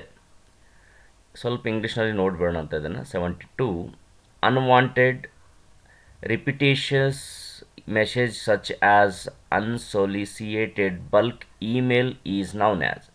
ಸ್ವಲ್ಪ ಪ್ರಶ್ನೆ ನಮಗೇನಾದರೂ ಕನ್ಫ್ಯೂಷನ್ ಮಾಡ್ತಾಯಿದ್ರೆ ಒಂದು ಪದ ಅಂತ ನೆನ್ಪಿಟ್ಕೋಬೇಕು ನಾವಿಲ್ಲಿ, ಏನಂದರೆ ಬಲ್ಕ್ ಅನ್ನೋದಿದೆ ನೋಡಿ. ಸೊ ಇವಾಗಲೂ ನಮಗೊಂದು ಗೊತ್ತಿರಬೇಕು, ಬಲ್ಕ್ ಎನ್ನುವ ಮೆಸೇಜ್ ಇವೆಲ್ಲ ಹೆಂಗಂತಂದರೆ ಒಂಥರ ಅಡ್ವರ್ಟೈಸ್ಮೆಂಟ್ ಮೆಸೇಜ್ಗಳ ಥರ ಇರುತ್ತೆ ಇದನ್ನು. ಸೊ ಎಲ್ಲವನ್ನು ಎಲ್ಲಿ ಸಂಗ್ರಹ ಆಗುತ್ತೆ? ಎಕ್ಸಾಂಪಲ್ ನೋಡಿ, ಅಡ್ವರ್ಟೈಸ್ಮೆಂಟ್ ಆಗಿರ್ಬೋದು, ಆಮೇಲೆ ಈಗ ಅಡ್ವರ್ಟೈಸ್ಮೆಂಟ್ ಮೆಸೇಜಸ್ಗಳು ಅಥವಾ ಮೇಲ್ಗಳು ಅಂದಾಗ ಅಲ್ಲಿ ಇನ್ನೊಂದನ್ನು ಬಳಕೆ ಮಾಡಿರ್ತಾರೆ, ಬಲ್ಕ್ ಮೆಸೇಜಸ್ ಅಂತ ಕರೀತಾರೆ. ಬಲ್ಕ್ ಅಂದರೆ ತುಂಬ ಜಾಸ್ತಿ ಇರುವಂಥದ್ದು. ಆ ಮೆಸೇಜಸ್ಗಳು ಅಥವಾ ಇಮೇಲ್ಗಳನ್ನು ಸಂಗ್ರಹ ಮಾಡೋಕ್ಕೆ ಒಂದು ಮೇಲ್ನಲ್ಲಿ ಸಪ್ರೇಟ್ ಆಗಿರುವಂಥ ಒಂದು ಫೋಲ್ಡರ್ ಅಂತ ಅನ್ಕೋಬೋದು. ಆ ಥರ ಸೆಟ್ಟಿಂಗ್ ಇದೆ ಅದರಲ್ಲಿ. ಆದರೆ ನಾವೇನಂತ ಕರಿತೀವಿ ಅಂದರೆ ಸ್ಪ್ಯಾಮ್ ಅಂತ ಕರಿತೀವಿ. ಸೊ ಅಪೇಕ್ಷಿಸದ ಬೃಹತ್ ಇಮೇಲ್ನಂತಹ ಅನಗತ್ಯ ಪುನರಾವರ್ತಿತ ಸಂದೇಶವನ್ನು, ಅಂದರೆ ಎಕ್ಸಾಂಪಲ್ ನೋಡಿ, ಯಾವುದೋ ಒಂದು ಕಂಪ್ನಿದ ಅಡ್ವರ್ಟೈಸ್ಮೆಂಟ್ ಬರ್ತಾ ಇದೆ ಅಂದರೆ ಪದೇ ಪದೇ ಪದೇ ಪದೇ ನಮ್ಗೆ ಬರ್ತಿರುತ್ತೆ. ಸೊ ಹೀಗಾಗಿ ಅಂಥ ಮೇಲ್ಗಳನ್ನು ಇನ್ಬಾಕ್ಸಿಗೆ ಕೊಡೋ ಬದಲು ಅಲ್ಲೇನು ಆಗುತ್ತೆ ಅಂದರೆ ಸ್ಪ್ಯಾಮ್ಗೆ ಅವೆಲ್ಲ ಸೇರ್ಕೊಳ್ಳುತ್ತೆ ಸ್ನೇಹಿತರೆ. ಸೊ ಹಾಗಾಗಿ ಅವಕ್ಕೆ ನಾವೇನಂತ ಕರಿತೀವಿ ಅಂತಂದರೆ ಸ್ಪ್ಯಾಮ್ ಎಂದು ಕರೆಯಲಾಗುತ್ತದೆ. ಇನ್ನು ಇನ್ಬಾಕ್ಸ್ ಅಂತೂ ನಮ್ಗೆ ಗೊತ್ತಿದೆ, ಯಾವ್ಯಾವ ಮೇಲ್ನಿಂದ ಬಂದಿರೋ ಯಾವುದಾದ್ರೂ ಒಂದು ಸಂದೇಶವನ್ನು ಬಂದಿರುವಂಥ ಮೇಲ್ಗಳು ಎಲ್ಲಿ ಸಂಗ್ರಹ ಆಗುತ್ತೆ ಅಂದರೆ ಇನ್ಬಾಕ್ಸ್ನಲ್ಲಿ ಸಂಗ್ರಹ ಆಗುತ್ತೆ. ಇನ್ನು ಟ್ರ್ಯಾಶ್ ಅಂತ ಅನ್ನೋದೇನಿದೆ ಅಂತಂದರೆ ಇಮೇಲ್ನಲ್ಲಿ ಬರುವಂಥ ಒಂದು ರೀಸೈಕಲ್ ಬಿನ್ ಅಂತ ಇದು ಕೆಲಸ ಮಾಡುತ್ತೆ. ಅದು ಆಲ್ರೆಡಿ ನಮ್ಗೆ ಗೊತ್ತಿದೆ. ಟ್ರ್ಯಾಶ್ ಅಂತಂದರೆ ಯಾವುದಾದ್ರೂ ಒಂದು ಮೇಲನ್ನು ನೀವು ಡಿಲೀಟ್ ಮಾಡಿದಾಗ ಅದು ಎಲ್ಲಿ ಸಂಗ್ರಹ ಆಗುತ್ತೆ ಅಂದರೆ ಟ್ರ್ಯಾಶ್ನಲ್ಲಿ ಸಂಗ್ರಹ ಆಗಿರುತ್ತೆ. ನೆಕ್ಸ್ಟ್, ಈ ಕೆಳಗಿನ ಪ್ರೋಟೋಕಾಲ್ಗಳಲ್ಲಿ ಯಾವ ಪ್ರೋಟೋಕಾಲ್ ಅನ್ನು ಇಮೇಲ್ಗೆ ಬಳಸಲಾಗುತ್ತದೆ? ಈ ಒಂದು ಕ್ವೆಶನ್ ಸ್ವಲ್ಪ ಕನ್ಫ್ಯೂಷನ್ ಮಾಡಿದೆ ನನಗೆ ಪರ್ಸ್ನಲಿ. ಯಾಕಂತಂದರೆ ನಾವು SMTP ಅಂತ ಕರಿತೀವಿ, ಸಿಂಪಲ್ ಮೇಲ್ ಟ್ರಾನ್ಸ್ಫರ್ ಪ್ರೋಟೋಕಾಲ್ ಅಂತ. ಅದು ಇಲ್ಲಿ ಕೊಟ್ಟಿಲ್ಲ, ಈ ಒಂದು ಆಪ್ಷನ್ಗಳಲ್ಲಿ ಅದನ್ನು ಕೊಟ್ಟಿಲ್ಲ. ಬಟ್ ನೋಡೋಣ, ಆನ್ಸರ್ ಕೀ ಬಂದಮೇಲೆ ಅದು ಏನು ಬರುತ್ತೆ ಅಂತ ಗೊತ್ತಿಲ್ಲ. ಸೊ ಇಲ್ಲೇನು ಕೇಳಿದ್ದಾರೆ ಅಂತಂದರೆ hypertext transfer protocol, telnet file transfer protocol and FMTP ಅಂತ ಇದೆ. ಸೊ ಇವು ಸ್ವಲ್ಪ ಕ್ವಶನ್, ಈ ಆನ್ಸರ್ಸ್ಗಳು ನೋಡಿದಾಗ ಏನಾಗುತ್ತೆ ಅಂತಂದರೆ ಸ್ವಲ್ಪ ಕನ್ಫ್ಯೂಷನ್ ಆಗುತ್ತೆ ಸ್ನೇಹಿತರೆ. ಯಾಕಂತಂದರೆ ಈ ಒಂದು ಆಪ್ಷನಲ್ಲಿ SMTP ಬರಬೇಕಾಗಿತ್ತು, ಸಿಂಪಲ್ ಮೇಲ್ ಟ್ರಾನ್ಸ್ಫರ್ ಪ್ರೋಟೋಕಾಲ್ ಅಂತ ಕರಿತೀವಿ, ಅದು ಬಂದಿಲ್ಲ. ಸೊ ಇವಾಗ ನಾನು ಏನಾದರೂ ಒಂದು ಆಯ್ಕೆ ಮಾಡಬೇಕು ಅಂತ ಅನ್ನೋದಾದರೆ ಯಾವ ಒಂದು ಆಯ್ಕೆ ತೊಗೊಳ್ತೀನಿ ಅಂತಂದರೆ ಇದು ನಾನು ಹೇಳ್ತಿರೋದು ಆನ್ಸರ್ ಕೀ ಬಂದಮೇಲೆ ಇದರ ಒಂದು ಸರಿಯಾದಂಥ ಉತ್ತರ ನಮ್ಗೆ ಗೊತ್ತಾಗುತ್ತೆ. ಬಟ್ ಎನಿಹೌ ಯಾವುದಾದ್ರೂ ಒಂದು ಆಯ್ಕೆ ಮಾಡ್ಕೋಬೇಕು ಅಂತಂದರೆ ನನಗೆ ಒಂದು ತಿಳಿದಿರೋ ಪ್ರಕಾರ FMTP ಅಂತ ನಾನು ಹಾಕಿರ್ತೀನಿ. ಸರಿಯಾದ ಉತ್ತರ ನಿಮ್ಗೆ ಗೊತ್ತಿದೆ, ದಯವಿಟ್ಟು ಮೆಸೇಜ್ ಮಾಡಿ. ನೆಕ್ಸ್ಟ್, ಮುಂದಿನ ಪ್ರಶ್ನೆ, ಅಪೂರ್ಣ ಇಮೇಲ್ ಅನ್ನು ಕಳುಹಿಸದೆ ಉಳಿಸುವ ಆಯ್ಕೆ. ಎಕ್ಸಾಂಪಲ್, ಇದರ ಅರ್ಥ ಏನಂದರೆ ಒಂದು ಮೇಲನ್ನು ಟೈಪ್ ಮಾಡ್ತಾ ಇದ್ದೀವಿ, ಮಧ್ಯದಲ್ಲಿ ಅದೇನೋ ನಮಗೆ ಇನ್ನೊಂದಿಷ್ಟು ಇನ್ಫಾರ್ಮೇಷನ್ ಹಾಕಬೇಕು, ಎಲ್ಲ ಮಾಹಿತಿ ನಮ್ಮ ಕಡೆ ಇಲ್ಲ ಅಂತಂದಾಗ ನಾನು ಅರ್ಧಕ್ಕೆ ಆ ಮೇಲನ್ನು ಬಿಡ್ತೀನಿ, ಅಥವಾ ಅದನ್ನು ಅರ್ಧಕ್ಕೆ ಸೇವ್ ಮಾಡಿ ನಂತರ ಮತ್ತೆ ನಾಳೆನೋ ನಾಡಿದ್ದು ಅದನ್ನು ಕಂಟಿನ್ಯೂ ಮಾಡಬೇಕಾಗಿದೆ ಅಂತ ಇಟ್ಕೊಳ್ಳೋಣ. ಅದನ್ನು ನಾವೇನಂತ ಕರಿತೀವಿ ಅಂದರೆ ಅಪೂರ್ಣ ಇಮೇಲ್ ಅಂತ ಕರಿತೀವಿ. ಸೊ ಹಾಗಿದ್ರೆ ಯಾವುದಾದ್ರೂ ಒಂದು ಇಮೇಲನ್ನು ನಾವು ಟೈಪ್ ಮಾಡಿದ್ವಿ, ಅದನ್ನು ಅರ್ಧಕ್ಕೆ ಬಿಟ್ವಿ ಅಂತಂದರೆ ಅದನ್ನೇನಾಗುತ್ತೆ ಅಂದರೆ ಒಂಥರ ಡ್ರಾಫ್ಟ್ ಅಂತ ಸೇವ್ ಆಗುತ್ತೆ. ಸೊ ಅದನ್ನೇ ನಾವೇನಂತ ಕರಿತೀವಿ, ಸೇವ್ ಆ್ಯಸ್ ಡ್ರಾಫ್ಟ್. ಅಪೂರ್ಣ ಇಮೇಲ್ಗಳು ಕಳುಹಿಸದೆ ಉಳಿದಾಗ ಅವನೇನಂತಾಗುತ್ತೆ, ಸೇವ್ ಆ್ಯಸ್ ಡ್ರಾಫ್ಟ್ ಅಂತ ಸೇವ್ ಆಗುತ್ತೆ. ನೆಕ್ಸ್ಟ್, ಸ್ಲೈಡ್ಗಳನ್ನು ಪರಿಚಯಿಸುವಾಗ ನೀಡಲಾಗುವ ವಿಶೇಷ ಎಫೆಕ್ಟ್ ಏನೆಂದು ಹೇಳಲಾಗುವುದು? ಪ್ರತಿ ಬಾರಿ ನಾವು ವಿದ್ಯಾರ್ಥಿಗಳ ಜೊತೆ ಹೇಳ್ತಿರ್ತೀನಿ. ಸೊ ಆಲ್ಮೋಸ್ಟ್ ಈ ಥರದ ಪ್ರಶ್ನೆಗಳು ಬರ್ತಾ ಇರುತ್ತೆ ಅಂತ ಹೇಳ್ತಿರ್ತೀನಿ. ಸೊ ಸ್ಲೈಡ್ಗಳನ್ನು ಪರಿಚಯಿಸುವಾಗ ಅಂದರೆ ಒಂದು ಪ್ರೆಸೆಂಟೇಷನ್ ಇದೆ, ಓಕೆನಾ. ಒಂದು ಪ್ರೆಸೆಂಟೇಷನ್ ಅಂತಂದರೆ ಏನಿರುತ್ತೆ ಅಂದರೆ ಸ್ಲೈಡ್ಗಳನ್ನು ಒಳಗೊಂಡಿರುವಂಥದ್ದು. ಒಂದು ಪ್ರೆಸೆಂಟೇಷನ್ನಲ್ಲಿ ಸ್ಲೈಡ್ಗಳನ್ನು ಪರಿಚಯಿಸುವಾಗ ಅಂದರೆ ಸ್ಲೈಡ್ ಬೈ ಸ್ಲೈಡ್, ಅಂದರೆ ಒಂದು ಸ್ಲೈಡ್ ಆಯಿತು, ಎರಡನೇ ಸ್ಲೈಡ್ ಬಂತು, ಮೂರನೇ ಸ್ಲೈಡ್ ಬಂತು, ಈ ಥರ ಸ್ಲೈಡ್ ಬೈ ಸ್ಲೈಡ್ ಅನ್ನೋ ಒಂದೊಂದೊಂದನ್ನು ಪರಿಚಯ ಮಾಡುವಾಗ ಅದಕ್ಕೆ ಒಂದು ಎಫೆಕ್ಟ್ ಕೊಡ್ತೀವಿ, ಓಕೆನಾ. ಸೊ ಒಂದು ಸ್ಲೈಡ್ ಆಯಿತು, ಎರಡನೇ ಸ್ಲೈಡಿಗೆ ಹೋಗಬೇಕು, ಮೊದಲನೇ ಸ್ಲೈಡ್ನಿಂದ ಎರಡನೇ ಸ್ಲೈಡಿಗೆ ಹೋಗುವಾಗ ಅಥವಾ ಅದನ್ನು ಇಂಟ್ರಡ್ಯೂಸ್ ಮಾಡುವಾಗ ಅಥವಾ ಪರಿಚಯ ಮಾಡುವಾಗ ಒಂದು ಎಫೆಕ್ಟ್ ಕೊಡ್ತೀವಿ. ಆ ಎಫೆಕ್ಟ್ಗೆ ಏನಂತ ಹೇಳ್ತೀವಿ ಅಂತ ಕೇಳ್ತಿರ್ತಾರೆ. ಸೊ ಅದಕ್ಕೆ ಸರಿಯಾದಂಥ ಉತ್ತರ ಟ್ರಾನ್ಸಿಷನ್ ಅಂತ ಕರಿತೀವಿ. ನಮ್ಮ ವಿದ್ಯಾರ್ಥಿಗಳು ಇದನ್ನು ಮಾಡಿದಾರಂತೆ ನಾನು ನಂಬ್ತೀನಿ, ಯಾಕಂತಂದರೆ ಇದರ ಬಗ್ಗೆ ತುಂಬ ಡೀಪಾಗಿ ಡಿಸ್ಕಷನ್ ಮಾಡಿದ್ವಿ. ನೆಕ್ಸ್ಟ್, ಮುಂದಿನ ಪ್ರಶ್ನೆ, ಪವರ್ ಪಾಯಿಂಟ್ ಪ್ರೆಸೆಂಟೇಷನ್ನ ಪ್ರತಿ ಸ್ಲೈಡ್ನ ಶೀರ್ಷಿಕೆಯು ಒಂದೇ ರೀತಿಯ ಫಾಂಟ್ನ ವಿಧ ಅಥವಾ ಗಾತ್ರ ಹಾಗೂ ಬಣ್ಣವನ್ನು ಹೊಂದಲು ಅಂತ ಕೇಳಿದ್ದಾರೆ. ಸೊ ಈ ಹಿಂದೆ ವಿಲೇಜ್ ಅಕೌಂಟೆಂಟ್ ನಲ್ಲೂ ಸಹ ಒಂದು ಪ್ರಶ್ನೆ ಬಂದಿತ್ತು. ಏನಂದರೆ ಅಲ್ಲಿ ಏನು ಕೇಳಿದರು ಅಂತಂದರೆ ಲೋಗೋವನ್ನು ಕೇಳಿದರು. ಒಂದು ಯಾವುದಾದ್ರೂ ಒಂದು ಸ್ಲೈಡ್ಗೆ ಲೋಗೋ ಹಾಕಿದರೆ ಪ್ರತಿ ಸ್ಲೈಡ್ನಲ್ಲೂ ಸಹ ಆ ಲೋಗೋ ರಿಫ್ಲೆಕ್ಟ್ ಆಗಬೇಕು ಅಥವಾ ಅದನ್ನು ಕಾಣಬೇಕು, ಅದಕ್ಕೆ ಯಾವ ಒಂದು ಆಯ್ಕೆ ಅಂತ ತಗೋತೀರಿ ಅಂತ ಕೇಳಿದರು. ಅದೇ ಸಿಮಿಲರ್ ಕ್ವಶನ್ ಇಲ್ಲಿದೆ. ಆದರೆ ಇಲ್ಲಿ ಏನು ಕೇಳಿದ್ದಾರೆ ಅಂತಂದರೆ ಸ್ವಲ್ಪ ಆ ಫಾಂಟ್ನ ಕಲರ್ ಮತ್ತು ಗಾತ್ರದ ಬಗ್ಗೆ ಮಾತಾಡಿದ್ದಾರೆ. ಹಾಗಿದ್ರೆ ಸ್ವಲ್ಪ ಗೊತ್ತಿರಬೇಕು. ಇಲ್ಲೇ ನೋಡಿ, ಎರಡು ಕ್ವಶನ್ಸ್ಗಳು ಪವರ್ ಪಾಯಿಂಟ್ ಮೇಲಿದೆ. ಆಮೇಲೆ ಈಗ ಈ ಹಿಂದೆ ನೋಡಿದ್ರೆ ಇಮೇಲ್ ಮೇಲೆ 1 ಮತ್ತು 2 3 ಕ್ವಶನ್ಸ್ಗಳು ಇಮೇಲ್ ಮೇಲಿದೆ. ಇದು ಮೊದಲನೇ ಕ್ವಶನ್ ತೊಗೊಂಡ್ರೆ 4 ಕ್ವಶನ್ ಇಮೇಲ್ ಮೇಲಿದೆ. ಇನ್ನು ಇರೋ 6 ಕ್ವಶನ್ನಲ್ಲಿ ಅಂದರೆ 71 76ವರೆಗೂ ಬಂದರೆ 2 ಕ್ವಶನ್ಸ್ಗಳು ಮಾತ್ರ ನಮಗೇನಿದೆ ಅಂದರೆ ಪವರ್ ಪಾಯಿಂಟ್ ಮೇಲೆ ಕಾಣ್ತದೆ. ಉಳಿದೆಲ್ಲ ಏನಂದರೆ ಇಮೇಲ್ಗೆ ಸಂಬಂಧಪಟ್ಟಿರುವಂಥ ಕ್ವಶನ್ಗಳು. ಸೊ ತುಂಬ ಬೇರೆ ಬೇರೆ ಬೇರೆ ವಿಷಯಗಳನ್ನ ತೊಗೊಂಡಂಗೆ ಕಾಣ್ತಾ ಇಲ್ಲ ಈ ಪ್ರಶ್ನೆ ಪತ್ರಿಕೆಯಲ್ಲಿ. ನೋಡೋಣ. ಸೊ ಹಾಗಿದ್ರೆ ಇಲ್ಲಿ ಪವರ್ ಪಾಯಿಂಟ್ನಲ್ಲಿ ಏನು ಕೇಳಿದಾನಂತಂದರೆ ಪವರ್ ಪಾಯಿಂಟ್ ಪ್ರೆಸೆಂಟೇಷನ್ ಪ್ರತಿ ಸ್ಲೈಡ್ನ ಶೀರ್ಷಿಕೆಯು ಒಂದೇ ರೀತಿಯ ಫಾಂಟ್ನ ವಿಧ, ಗಾತ್ರ ಹಾಗೂ ಬಣ್ಣವನ್ನು ಹೊಂದಲು ಯಾವುದನ್ನು ಉಪಯೋಗ ಮಾಡ್ತೀರಿ ಅಂತ ಕೇಳಿದ್ದಾರೆ ಇಲ್ಲಿ. ಓಕೆನಾ. So slide sorter, slide master, file master, ಮೇಲಿನ ಯಾವುದು ಅಲ್ಲ ಅಂತ ಕೇಳಿದ್ದಾರೆ. ಇದಕ್ಕೆ ಸರಿಯಾದ ಉತ್ತರ ಸ್ಲೈಡ್ ಮಾಸ್ಟರ್ ಆಗಿರುತ್ತೆ. ನೆಕ್ಸ್ಟ್ ಮುಂದಿನ ಪ್ರಶ್ನೆ, ಈ ಕೆಳಗಿನ ಯಾವ ಪವರ್ ಪಾಯಿಂಟ್ ವಿಶಿಷ್ಟವು ಸ್ಲೈಡ್ನ ಭಿನ್ನ ಜಾತಿಯ ವಸ್ತುಗಳಿಗೆ ಪರಿಚಲನೆಯ ಪರಿಣಾಮಗಳನ್ನು ಅನ್ವಯಿಸಲು ನಿಮಗೆ ಅನುಮತಿಸುತ್ತದೆ? ಇದನ್ನು ಸ್ವಲ್ಪ ಇಂಗ್ಲೀಷ್ನಲ್ಲೂ ಸಹ ನೋಡ್ಬೇಡಂತೆ. Okay. Which of the following power point features allows you to apply motion effect to different heterogeneous objects of a slide ಅಂತ ಕೇಳ್ತಾರೆ. ಸೊ ಇದಕ್ಕೆ ಸರಿಯಾದಂಥ ಉತ್ತರ, ಇದು ಕನ್ನಡದಲ್ಲಿ ಕ್ವಶನ್ ಅರ್ಥ ಆಯಿತು ಅಂತ ಅನ್ಕೋತೀನಿ ನಿಮಗೆ. ಅಂದರೆ ಆಬ್ಜೆಕ್ಟ್ಗಳನ್ನು, ಬೇರೆ ಬೇರೆ ಆಬ್ಜೆಕ್ಟ್ಗಳನ್ನು ನಾವು ಮೋಷನ್ ಅಂದರೆ ಚಲನೆ ಪರಿಣಾಮಗಳನ್ನು ಅಂತ ಆಗುತ್ತೆ ಇದನ್ನು. ಸೊ ಹಾಗಿದ್ದರೆ ಇದಕ್ಕೆ ಸರಿಯಾದಂಥ ಉತ್ತರ ಸ್ವಲ್ಪ ಇಂಗ್ಲೀಷ್ನಲ್ಲಿ ನೋಡ್ಬಿಡ್ತೀನಿ ನಾನು. ಅದಕ್ಕೆ ಎನಿಮೇಷನ್ ಸ್ಕೀಮ್ ಅಂತ ಕರಿತೀವಿ ನಾವು. ಸೊ ಎನಿಮೇಷನ್ ಸ್ಕೀಮ್ ಎನ್ನುವುದು ಮೂರನೆಯ ಆಯ್ಕೆ. ಸೊ ಎನಿಮೇಷನ್ ಸ್ಕೀಮ್, ಓಕೆ, ಇಲ್ಲಿ ಕನ್ನಡದಲ್ಲಿ ಅದೇ ಥರ ಕೊಟ್ಟಿದ್ದಾನೆ. ಎನಿಮೇಷನ್ ಸ್ಕೀಮ್ ಅನ್ನುವ ಒಂದು ಆಯ್ಕೆ ಇದಕ್ಕೆ ಸರಿಯಾದಂಥ ಉತ್ತರ ಆಗುತ್ತೆ. ಸೊ ಹಾಗಿದ್ದರೆ ಪವರ್ ಪಾಯಿಂಟ್ನಲ್ಲಿ ಇಲ್ಲಿ 3 ಕ್ವಶನ್ಸ್ಗಳು ಬಂದವು. ಓಕೆ. ನೆಕ್ಸ್ಟ್. ಓಕೆ, ನೋಡಿ, ನಾನು ಪ್ರತಿ ಬಾರಿ ನಮ್ಮ ವಿದ್ಯಾರ್ಥಿಗಳಿಗೆ ಹೇಳ್ತಾ ಇರ್ತೀನಿ ನಾನು, ಏನಂತಂದರೆ ಒಂದು ಪದವನ್ನು ಕೊಡ್ತಾರೆ, ಅದನ್ನು ಇಂಗ್ಲೀಷ್ ಲೆಟರ್ಗಳಲ್ಲಿ ಟೈಪ್ ಮಾಡ್ತಾ ಹೋದರೆ ಅದಕ್ಕೆ ಅಂದರೆ ನುಡಿನಲ್ಲಿ ನಮ್ಗೆ ಕನ್ವರ್ಟ್ ಆಗಬೇಕು ಅಥವಾ ಅಂತ ಕೇಳಿದರು. ಸೊ ಇಲ್ಲಿ ಏನು ಕೇಳಿದ್ದಾರೆ ಇವಾಗ ಅಂದರೆ ರಾಷ್ಟ್ರೀಯತೆ ಪದ ಅಂತ ಕೇಳಿದ್ದಾರೆ. ಸ್ವಲ್ಪ ನಾನು ಮೈಕ್ರೋಸಾಫ್ಟ್ ವರ್ಡನ್ನು ಓಪನ್ ಮಾಡ್ತೀನಿ. ಸೊ ಎರಡು ಕಾಣುವ ಹಾಗೆ ಇಟ್ಕೊಳ್ಳೋಣಂತೆ. ರಾಷ್ಟ್ರೀಯತೆ ಅಂತ ಕೇಳಿದ್ದಾರೆ. ಇಲ್ಲಿ ರಾಷ್ಟ್ರೀಯತೆ, ರಾ ಅಂತಂದರೆ ಆರ್ ಬರುತ್ತೆ, ಆಮೇಲೆ ಆ ಸೇರ್ಕೋಬೇಕಾದ್ರಲ್ಲಿ ಕ್ಯಾಪಿಟಲ್ ಎ, ರಾ ಅಂತಾಯಿತು. ಇನ್ನು ಸ್ಟ್ರೀಯತೆ, ಸ್ಟ್ರೀ ಬೇಕು ಅಂದರೆ ಎಕ್ಸ್ ಹಾಕ್ತೀವಿ, ಶ ಅಂತ ಬರಬೇಕಾಗಿತ್ತು ಅಂದರೆ. ಇನ್ನು ಇದಕ್ಕೆ ಒತ್ತಕ್ಷರ ಬೇಕು, ಎಫ್ ಅಂತ ಹಾಕ್ತೀವಿ, ಸರಿನಾ. ಸೊ ಯಾವ ಒತ್ತಕ್ಷರ ಬೇಕು ನಮಗೆ? ಟಿ ಬೇಕು, ಟ ಬೇಕು. ಟ ಅಂತಂದರೆ ಕ್ಯೂ ಆಗುತ್ತೆ. ಮತ್ತು ಆ ಒಂದು ಟಕ್ ಮತ್ತೆ ಒತ್ತಕ್ಷರ ಇದೆ, ರ ಒತ್ತಕ್ಷರ ಇದೆ. ಒತ್ತಕ್ಷರಗಳು ಬರಬೇಕಾಗಿತ್ತು ಅಂದರೆ ಆರ್, ಎಫ್ ಹಾಕಬೇಕು. ಆಮೇಲೆ ರ ಒತ್ತಕ್ಷರ ಇದೆ, ಆರ್ ತಗೋತೀನಿ. ಇವಾಗ ರಾಷ್ಟ್ರ ಅಂತ ಆಯಿತು. ಇವಾಗ ಇ ಬೇಕು, ದೊಡ್ಡ ಇ ಬೇಕು. ಸೊ ಹಾಗಿದ್ರೆ ಕ್ಯಾಪಿಟಲ್ ಐ ಅಂತ ಕರಿತೀನಿ, ಅದನ್ನು ಶಿಫ್ಟ್ ಐ ಕೂಡ ಅನ್ಬೋದು ನೀವು. ರಾಷ್ಟ್ರೀಯತೆ ಅಂತ ಬೇಕು. ವಾಯ್ ಅಂದರೆ ಯ, ಟಿ ಅಂದರೆ ತ, ಅದಕ್ಕೆ ಇ ಹಾಕಿದರೆ ತೆ ಅಂತಾಗುತ್ತೆ. ಇದು ರಾಷ್ಟ್ರೀಯತೆ. ಈ ಒಂದು ಅಕ್ಷರಗಳ ಗುಂಪು ಯಾವುದಾದ್ರೂ ಒಂದು ಆಯ್ಕೆನಲ್ಲಿದೆ ನಾನು ನೋಡ್ಬೇಡ ಅಂತ. R, A, X, F, Q, F, R, I, Y, T, ಯ. ಮೊದಲನೆಯ ಉತ್ತರ ಅಂದರೆ ಆಪ್ಷನ್ ಏನಿದೆ ಅಂದರೆ ಸರಿಯಾದಂಥ ಉತ್ತರ ಇದಕ್ಕೆ. ಸೊ ಅದಕ್ಕೆ ಸ್ವಲ್ಪ ಕನ್ನಡ ನುಡಿನೂ ಪ್ರಾಕ್ಟೀಸ್ ಮಾಡಲೇಬೇಕು ನೀವು. ಈ ಥರ ಎಲ್ಲ ಪ್ರಶ್ನೆಗಳು ಬರ್ತಾ ಇದ್ದಾವೆ. ನೆಕ್ಸ್ಟ್ ಮುಂದಿನ ಪ್ರಶ್ನೆ, ಇಂಡೆಂಟ್ ಎನ್ನುವುದು ಡ್ಯಾಶ್ ಆಗಿದೆ ಮತ್ತು ಸ್ಪೇಸಿಂಗ್ ಎನ್ನುವುದು ಡ್ಯಾಶ್ ಆಗಿದೆ. ಇದು ಮೈಕ್ರೋಸಾಫ್ಟ್ ವರ್ಡ್ನ ಪ್ರಶ್ನೆ ಇದು. ಓಕೆನಾ. ಇಂಡೆಂಟ್ ಮತ್ತು ಸ್ಪೇಸಿಂಗ್ ಎಕ್ಸಾಂಪಲ್ ಬೇರೆ ಅಪ್ಲಿಕೇಶನಲ್ಲೂ ಬರುತ್ತೆ, ಬಟ್ ನಮಗೆ ಮೈಕ್ರೋಸಾಫ್ಟ್ ವರ್ಡ್ ಅಂತ ಬಂದಾಗ ಸ್ವಲ್ಪ ಇಂಪಾರ್ಟೆಂಟು. ಸೊ ಇಲ್ಲಿ ನಾನು ತೋರಿಸ್ತೀನಿ ನಿಮಗೆ ಪ್ರಾಕ್ಟಿಕಲಿ. ಇವಾಗ ಒಂದು 3 ಏನಿದಾವೆ ಅಂದರೆ ಪ್ಯಾರಾಗ್ರಾಫ್ ಇದ್ದಾವೆ ಅಂತ ಇಟ್ಕೊಳ್ಳೋಣ ಅಂತ. ಇಲ್ಲ ಆಪ್ಷನ್ ಕೊಡ್ತಾನೆ ನಮಗೆ ಇಂಡೆಂಟ್ ಅಂತ. ಈಗ ಎಕ್ಸಾಂಪಲ್ ನಾನು ಕರ್ಸರ್ ಇಲ್ಲಿ ಇಟ್ಟಿದ್ದೀನಿ ಅಂತ ಇಟ್ಕೊಳ್ಳೋಣಂತೆ. ಇಂಡೆಂಟ್ ಇಲ್ಲಿದೆ ನೋಡಿ ಸ್ನೇಹಿತರೆ, ಡಿಕ್ರೀಸ್ ಇಂಡೆಂಟ್, ಇನ್ಕ್ರೀಸ್ ಇಂಡೆಂಟ್ ಅಂತ. ಆಮೇಲೆ ಇಲ್ಲಿ ಸ್ವಲ್ಪ ಸ್ಕೇಲಿಂಗ್ ಕೂಡ ನಾವು ನೋಡಬೇಕು. ಇವಾಗ ನಾನು ಇನ್ಕ್ರೀಸ್ ಇಂಡೆಂಟ್ ಅಂತ ಕ್ಲಿಕ್ ಮಾಡಿದ್ರೆ ಏನಾಯಿತು? ಟ್ಯಾಬ್ ಆಯಿತು. ಅಂದರೆ 0.5 ಅಥವಾ ಇದು 1 ಇದೆ ಅನ್ಕೋತೀನಿ. ನೆಕ್ಸ್ಟ್ ಇದನ್ನು ಮತ್ತೆ 0.5 ಬರ್ತಾಯಿದೆ ಸ್ನೇಹಿತರೆ. ಅಂದರೆ ಇದು ಟ್ಯಾಬ್ ಆಗ್ತಾಯಿದೆ, ಅಂದರೆ ಇಂಡೆಂಟ್ ಅಂದರೆ ಟ್ಯಾಬ್ ಆಗ್ತಾಯಿದೆ. ಓಕೆ. ಇನ್ನು ಲೈನ್ ಸ್ಪೇಸಿಂಗ್ ಅಂತ ಕೇಳಿದ್ದಾರೆ. ಅಂದರೆ ಒಂದು ಲೈನಿಂದ ಎರಡನೇ ಲೈನ್ಗೆ ಇರುವಂತಹ ಸ್ಪೇಸಿಂಗ್ ಬಗ್ಗೆ ಮಾತಾಡಿದ್ದಾರೆ. ಇಲ್ಲೇ ಇದೆ ಸ್ನೇಹಿತರೆ, ಅದು ಕೂಡ ಪ್ಯಾರಾಗ್ರಾಫ್ನಲ್ಲಿ ಲೈನ್ ಸ್ಪೇಸಿಂಗ್ ಅಂತ. ಸೊ ಇವಾಗ 1.15 ಅಂತಿದೆ, ನಾನು 1.5 ತೊಗೊಳ್ತೀನಿ, ಬೇಡ 2.0 ತೊಗೊಳ್ತೀನಿ, ಈ ಥರ. ಇಲ್ಲ 1.0 ತೊಗೊಳ್ತೀನಿ. ಸೊ ಹಾಗಿದ್ರೆ ಇದು ಲೈನ್ ಸ್ಪೇಸಿಂಗ್ ಅಂತ ಗೊತ್ತಾಯಿತು. ಹಾಗಿದ್ರೆ ಪ್ರಶ್ನೆ ಏನಿದೆ?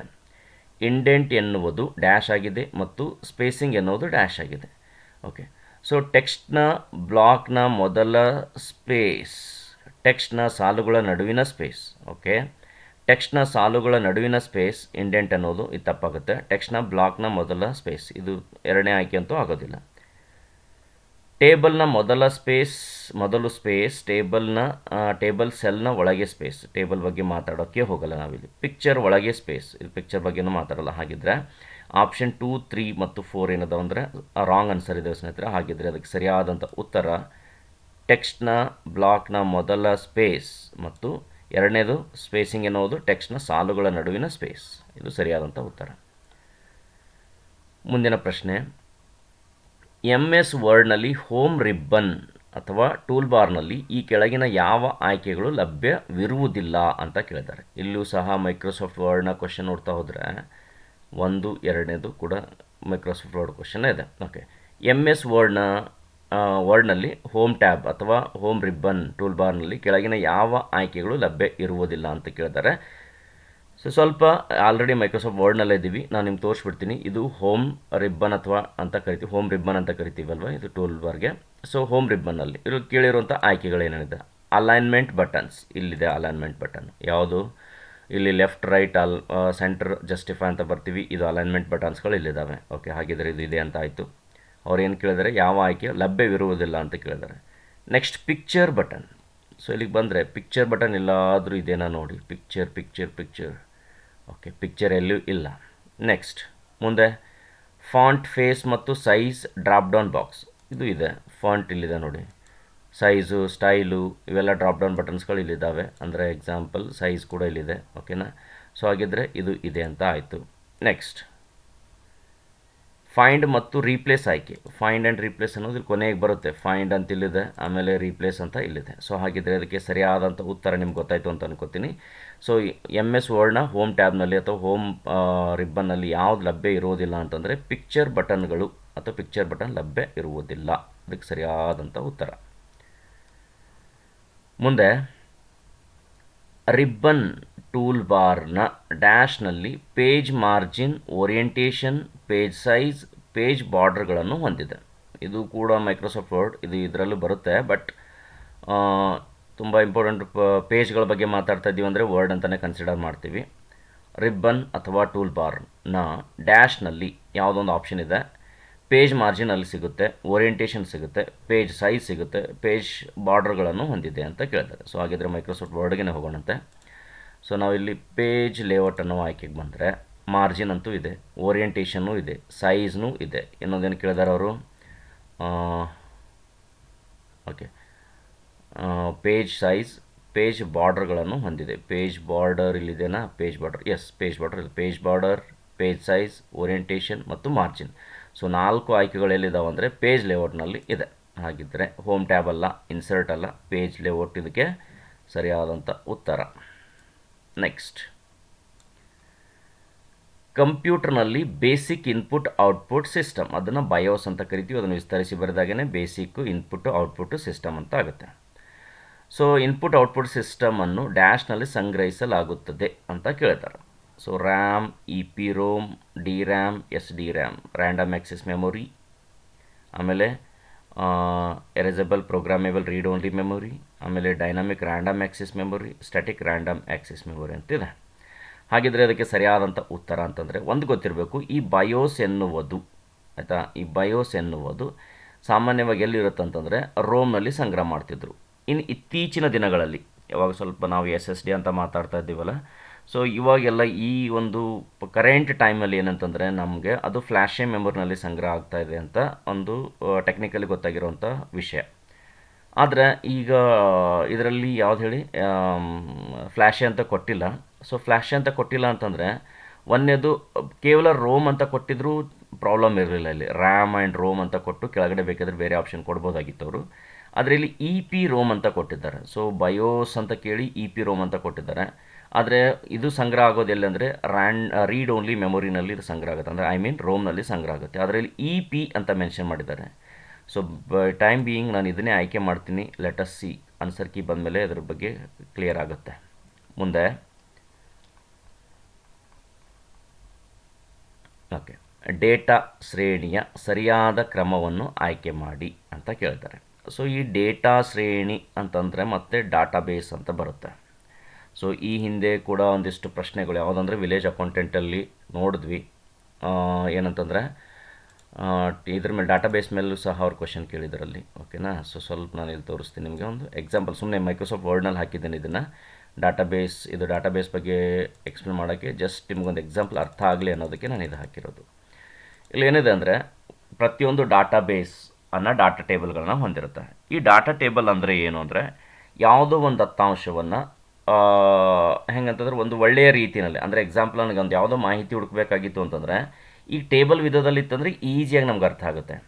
ಎಕ್ಸಾಂಪಲ್ ನೋಡಿ, ಯಾವುದು ಈಗ ಅಟೆಂಡೆನ್ಸನ್ನು ಮಾಡಿರ್ತಾರೆ ಹೆಂಗಂತಂದರೆ ಯಾರೊಬ್ಬರು ಒಂದು ಸ್ಪೆಲ್ಲಿಂಗನ್ನು ಬರುತ್ತೆ. ಎಕ್ಸಾಂಪಲ್ ಈ ಡಿ ಇರ್ಬೋದು, ಅಥವಾ ಡಿ ಅಂತ ಬಂತು ಅಂದರೆ ನಾವೇನು ಮಾಡ್ತೀವಿ, ಮೇಲಿಂದ ಕೆಳಗೆ ಹುಡುಕಾಡ್ಕೊಂಡು ಬರ್ತೀವಿ. ಅಂದರೆ ಈಸಿ ಆಗುತ್ತೆ, ಯಾಕೆ ಹೇಳಿ ಒಂದು ಅಸೆಂಡಿಂಗ್ ಆರ್ಡರ್ನಲ್ಲಿ ಕೊಟ್ಟಿದ್ದಾರೆ ಅಂತ. ಸೊ ಈ ಥರ ಒಂದು ಈ ಡಾಟಾ ಸೆಟ್ ಹೆಂಗಾಗಿರುತ್ತಂದರೆ ಆಲ್ಮೋಸ್ಟ್ ಅಸೆಂಡಿಂಗ್ ಆರ್ಡರ್ನಲ್ಲೇ. ಎಕ್ಸಾಂಪಲ್ ನಿಮ್ಗೆ ಹೇಳಬೇಕು ಅಂದರೆ ಯಾವುದೋ ಒಂದು ಮೊಬೈಲ್ ನಂಬರ್ನ ಇವಾಗ ಸೇವ್ ಮಾಡ್ತೀರಿ, ಅವರು ಆ ಒಬ್ಬ ವ್ಯಕ್ತಿ ಯಾರು ನಿಮ್ಮ ಮೊಬೈಲ್ ನಂಬರ್ ಕೊಟ್ಟಿದ್ದಾರೋ ಆ ವ್ಯಕ್ತಿ ಹೆಸರು ಏನಂತಂದರೆ ಯಾವುದೋ ಒಂದು ಲೆಟ್ರಲಿಂದ ಸ್ಟಾರ್ಟ್ ಆಗುತ್ತೆ ಅಂತ ಇಟ್ಕೊಳ್ಳೋಣ ಅಂತ. ನಾವು ಸೇವ್ ಮಾಡಿದ ತಕ್ಷಣ ಅದು ಫಸ್ಟಿಗೆ ಏನಾದರೂ ಈಗ ನೋಡಿ, ಕಾಮನ್ ಆಗಿ ನಾವು ಯಾವುದು ರೀಸೆಂಟಾಗಿ ಸೇವ್ ಮಾಡ್ತೀವಿ ಅದ್ರ ಮೇಲೆ ಬರಬೇಕು ಅಂತ ಒಂದೇನೋ ಇರುತ್ತೆ, ಅಥವಾ ಲಾಸ್ಟಿಗೆ ಬರಬೇಕು ಅಂತ ಇರುತ್ತೆ. ಆದರೆ ಮೊಬೈಲ್ನಲ್ಲಿ ಏನಾಗುತ್ತೆ ಅಂದರೆ ಅದು ಕೊನೆ ಮೇಲೆ ಕೂಡ ಬರಲ್ಲ, ಲಾಸ್ಟಿಗೆ ಕೂಡ ಬರಲ್ಲ. ಅದು ಯಾವ್ದು ಬರುತ್ತೆ ಅಂದರೆ ಒಂದು ಆರ್ಡರ್ ಲಿಸ್ಟನ್ನು ಫಾಲೋ ಮಾಡ್ತಿರುತ್ತೆ, ಅಂದರೆ ಅಸೆಂಡಿಂಗ್ ಆರ್ಡರ್ನಿಂದ. ಈಗ ಎಕ್ಸಾಂಪಲ್ ನೋಡಿ, ಈ ನಾವು ಸೇವ್ ಮಾಡಿರೋ ವ್ಯಕ್ತಿ ಹೆಸರು ಎಸ್ಲಿಂದ ಪ್ರಾರಂಭ ಆಗುತ್ತೆ ಅಂತ ಇಟ್ಕೊಳ್ಳೋಣ ಅಂತ. ಸೊ ಎಸ್ನಿಂದ ಪ್ರಾರಂಭ ಆಗುತ್ತೆ ಅಂತಂದರೆ ಆ ಎಸ್ ಲೆಟರ್ಗಳು ಅಸೆಂಡಿಂಗ್ ಆರ್ಡರ್ನಲ್ಲಿ ಬಂದಾಗ ಎಲ್ಲಿರುತ್ತೋ ಅಲ್ಲೇ ಆ ನಂಬರ್ ಹೋಗಿ ಸೇವ್ ಆಗಿರುತ್ತೆ. ಇದರ ಅರ್ಥ ಅಸೆಂಡಿಂಗ್ ಆರ್ಡರ್ನಲ್ಲಿ ತನ್ನಷ್ಟಕ್ಕೆ ತಾನು ಸೆಟ್ ಆಯಿತು ಅಂತ. ಇವನ್ ನಮ್ಮ ಮೊಬೈಲ್ನಲ್ಲಿರುವಂತಹ ಒಂದು ಏನಿದೆ ಅದು ಕಾಂಟ್ಯಾಕ್ಟ್ ಡೀಟೇಲ್ಸನ್ನು ಸ್ಟೋರ್ ಮಾಡ್ತೀವಲ್ಲ, ಕಾಂಟ್ಯಾಕ್ಟ್ ಆ್ಯಪ್ ಅಂತಿದೆ ನೋಡಿ, ಅದು ಏನಾಗುತ್ತೆ ಅಂತಂದರೆ ಅದು ಕೂಡ ಒಂದು ಡಾಟಾ ಬೇಸ್ ಅಂತ ನಾವು ಕನ್ಸಿಡರ್ ಮಾಡ್ಬೋದು. ಸೊ ಇವಾಗ ಟೇಬಲ್ ಯಾಕೆ ಹಾಕಿದ್ದೀನಿ ಅಂತಂದರೆ, ಒಂದು ಡಾಟಾ ಟೇಬಲ್ನಲ್ಲಿ ನಾವು ಈ ಥರ ಟೇಬಲ್ಗಳನ್ನು ಹಾಕೊಂಡಾದ್ಮೇಲೆ ಫಾರ್ ಎಕ್ಸಾಂಪಲ್ ತಗೊಳ್ಳೋಣ. ಎಕ್ಸಾಂಪಲ್ ಏನಿದೆ, ನಮಗೆ ಫಸ್ಟ್ ಸೀರಿಯಲ್ ನಂಬರ್ ಅಂತ ಇದೆ ಅಂತ ಇಟ್ಕೊಳ್ಳೋಂಥ. ಈ ಒಂದು ಡಾಟಾ ಬೇಸ್ ಯಾವ ಥರ ನಾನು ಮೇಂಟೈನ್ ಮಾಡ್ತಾಯಿದ್ದೀನಿ, ಫಸ್ಟ್ ಕಾಲಮ್ನಲ್ಲಿ ಸೀರಿಯಲ್ ನಂಬರ್ ಅಂತಿದೆ, ಎರಡನೇದು ಫಾರ್ ಎಕ್ಸಾಂಪಲ್ ನೇಮ್ ಅಂತಿದೆ, ಆಮೇಲೆ ಎಕ್ಸಾಂಪಲ್ ಮೂರನೇ ಕಾಲಮ್ನಲ್ಲಿ ಡೇಟ್ ಆಫ್ ಬರ್ತ್ ಅಂತಿದೆ, ಆಮೇಲೆ ನಾಲ್ಕನೇ ಕಾಲಮ್ನಲ್ಲಿ ಪ್ಲೇಸ್. ಇಷ್ಟೊಂದಿಷ್ಟು ಮಾಹಿತಿಯನ್ನು ನನಗೇನು ಮಾಡಬೇಕಾಗಿದೆ ಅಂದರೆ ನಾನು ಡಾಟಾನ ಮೇಂಟೈನ್ ಮಾಡಬೇಕಾಗಿದೆ ಅಂತ ಇಟ್ಕೊಳ್ಳೋಂಥ. ಈ ಮೊದಲನೆಯ ಕಾಲಮ್ ಏನಿದೆ ಸೀರಿಯಲ್ ನಂಬರ್, ಎರಡನೆಯ ಕಾಲಮ್ ನೇಮ್ ಇದೆ, ಮೂರನೇ ಕಾಲಮ್ ಡೇಟ್ ಆಫ್ ಬರ್ತ್ ಇದೆ, ನಾಲ್ಕನೇ ಕಾಲಮ್ ಪ್ಲೇಸ್ ಅಂತಿದೆ.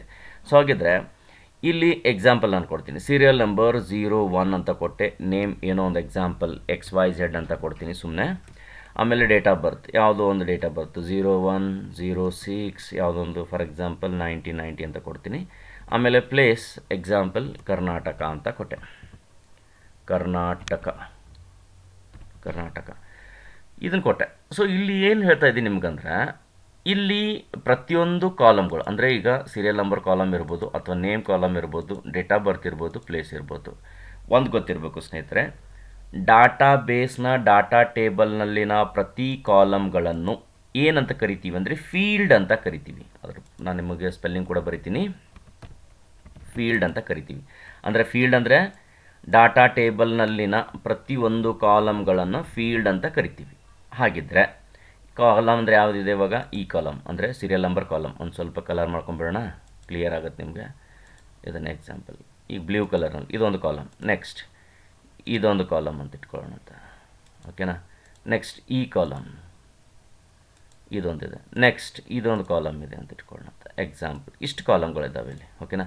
ಸೊ ಹಾಗಿದ್ದರೆ ಸೀರಿಯಲ್ ನಂಬರ್ ಎನ್ನುವ ಕಾಲಮ್ ಅದು ಒಂದು ಫೀಲ್ಡ್, ನೇಮ್ ಎನ್ನುವ ಕಾಲಮ್ ಇದು ಕೂಡ ಒಂದು ಫೀಲ್ಡ್, ಡೇಟ್ ಆಫ್ ಬರ್ತ್ ಎನ್ನುವ ಕಾಲಮ್ ಇದು ಒಂದು ಫೀಲ್ಡ್. ಸೊ ಈ ಥರ ಪ್ರತಿಯೊಂದು ಕಾಲಮ್ಗಳಿಗೆ ನಾವೇನಂತ ಕರಿತೀವಿ ಅಂತಂದರೆ ಫೀಲ್ಡ್ಸ್ ಅಂತ ಕರಿತೀವಿ. ಇನ್ನು ರೆಕಾರ್ಡ್, ಸೀರಿಯಲ್ ನಂಬರ್ ಇದು ಬಿಟ್ಬಿಡೋಣ, ಮೇಲಿನ ಟೈಟಲ್ ಬಿಟ್ಬಿಟ್ರೆ ರೆಕಾರ್ಡ್ ಅಂತ ಬರುತ್ತೆ. ರೆಕಾರ್ಡ್ ಅಂದರೆ ಈಗ ಎಕ್ಸಾಂಪಲ್ XYZ ಎನ್ನುವ ವ್ಯಕ್ತಿಯ ಸೀರಿಯಲ್ ನಂಬರ್ ಏನಿದೆ ಅಂತ ಕೇಳಿದ್ರೆ ನಾವು ಇಮಿಡಿಯೇಟಾಗಿ ಹಿಂಗೆ ಹೋದರೆ ಸಿಕ್ಬಿಡುತ್ತೆ. ಅಥವಾ XYZ ಎನ್ನುವ ವ್ಯಕ್ತಿಯು ಯಾವ ಸ್ಥಳದವನು ಅಂತ ಕೇಳೋದಾದ್ರೆ ಈಜಿಯಾಗಿ ಸಿಗುತ್ತೆ ನಮಗೆ. XYZ ಅನ್ನು ಹಿಂಗೆ ಹುಡುಕಿದ್ರೆ ಅವ್ನ ಪ್ಲೇಸ್ ಎಲ್ಲಿ ಅಂತ ಗೊತ್ತಾಗುತ್ತೆ, ಅವ್ನ ಡೇಟ್ ಆಫ್ ಬರ್ತ್ ಗೊತ್ತಾಗುತ್ತೆ. ಹಾಗಿದ್ರೆ ಈ ಒಂದು ರೋಗೆ, ಅಂದರೆ ಇದು ರೋ ಅಂತ ಕರಿತೀವಲ್ವ, ಸೊ ರೋಗೆ ಏನಂತ ಕರಿತೀವಿ ನಾವು ಅಂತಂದ್ರೆ ರೆಕಾರ್ಡ್ ಅಂತ ಕರಿತೀವಿ. ಏನಂತ ಕರಿತೀವಿ, ರೆಕಾರ್ಡ್ ಅಂತ ಕರಿತೀವಿ. ಇನ್ನು ಕಾಲಮ್ ಅಂದರೆ ಏನಂತ ಗೊತ್ತಾಯಿತು, ರೋ ಅಂದರೆ ಏನಂತ ಗೊತ್ತಾಯಿತು. ಹಾಗಿದ್ರೆ ಆ ಒಂದು ಕಾಲಮ್ ಮತ್ತು ರೋಗಳು ಎಲ್ಲಿ ಒಂದನ್ನೊಂದು ಛೇದಿಸ್ತಾವೆ ಅಥವಾ ಒಂದೊಂದು ಮೀಟ್ ಮಾಡ್ತಾವೆ ಅದಕ್ಕೆ ಸೆಲ್ ಅಂತ ಕರಿತೀವಿ, ಆಲ್ರೆಡಿ ನಮ್ಗೆ ಗೊತ್ತಿದೆ. ಹಾಗಿದ್ರೆ ಅಲ್ಲಿ ನಾವು ಸೇರಿಸಿರುವ ಮಾಹಿತಿಯನ್ನು ಏನಂತ ಕರಿತೀವಿ ಅಂತಂದರೆ ಇದನ್ನು ಡಾಟಾ ಅಂತ ಕರಿತೀವಿ. ನೆನಪಿರ್ತೈತಲ್ಲ, ಡಾಟಾ. ಹಾಗಿದ್ರೆ ಈ ಡಾಟಾವನ್ನು ಹೆಂಗಂತಂದರೆ ನಾವು ಬೈಟ್ಗಳಲ್ಲಿ ಅಳಿತೀವಿ, ಇದರಲ್ಲಿ ಬೈಟ್ಗಳಲ್ಲಿ. ಸೊ ಇವಾಗ ಕ್ವಶನ್ಗೆ ಬಂದುಬಿಡೋಣ ಅಂತ. ಇದು ಅರ್ಥ ಆಯ್ತಲ್ಲ, ಇದು ಕಾಲಮ್, ಫೀಲ್ಡ್, ರೋ, ರೆಕಾರ್ಡ್, ಕಂಪ್ಲೀಟಾಗಿ ಡಾಟಾ ಟೇಬಲ್. ಆಮೇಲೆ ಅಲ್ಲಿ ಸೇರಿಸಿರುವಂಥ ಪ್ರತಿಯೊಂದು ಮಾಹಿತಿ ಇನ್ಫಾರ್ಮೇಷನ್ನ ಡಾಟಾ ಅಂತ ಕರಿತೀವಿ, ಅದನ್ನು ಬೈಟ್ನಲ್ಲಿ ಇರುತ್ತೆ. ಹಾಗಿದ್ದರೆ ಇವಾಗ ಕ್ವಶನ್ಗೆ ಬರೋಣ ಅಂತ. ಡಾಟಾ ಶ್ರೇಣಿಯ ಸರಿಯಾದ ಕ್ರಮವನ್ನು ಆಯ್ಕೆ ಮಾಡಿ. ಸ್ವಲ್ಪ ಇಂಗ್ಲೀಷ್ನಲ್ಲಿ ನೋಡ್ಬಿಡೋಣಂತೆ. Choose the correct order of data hierarchy. Byte, field, record, database. Field, record, byte, database. Database, record, byte, field and record, field, database, byte. ಆದರೆ ಒಂದು ಗೊತ್ತಿರಬೇಕು, ಇನ್ನೊಂದು ಹೇಳ್ಬಿಡ್ತೀನಿ.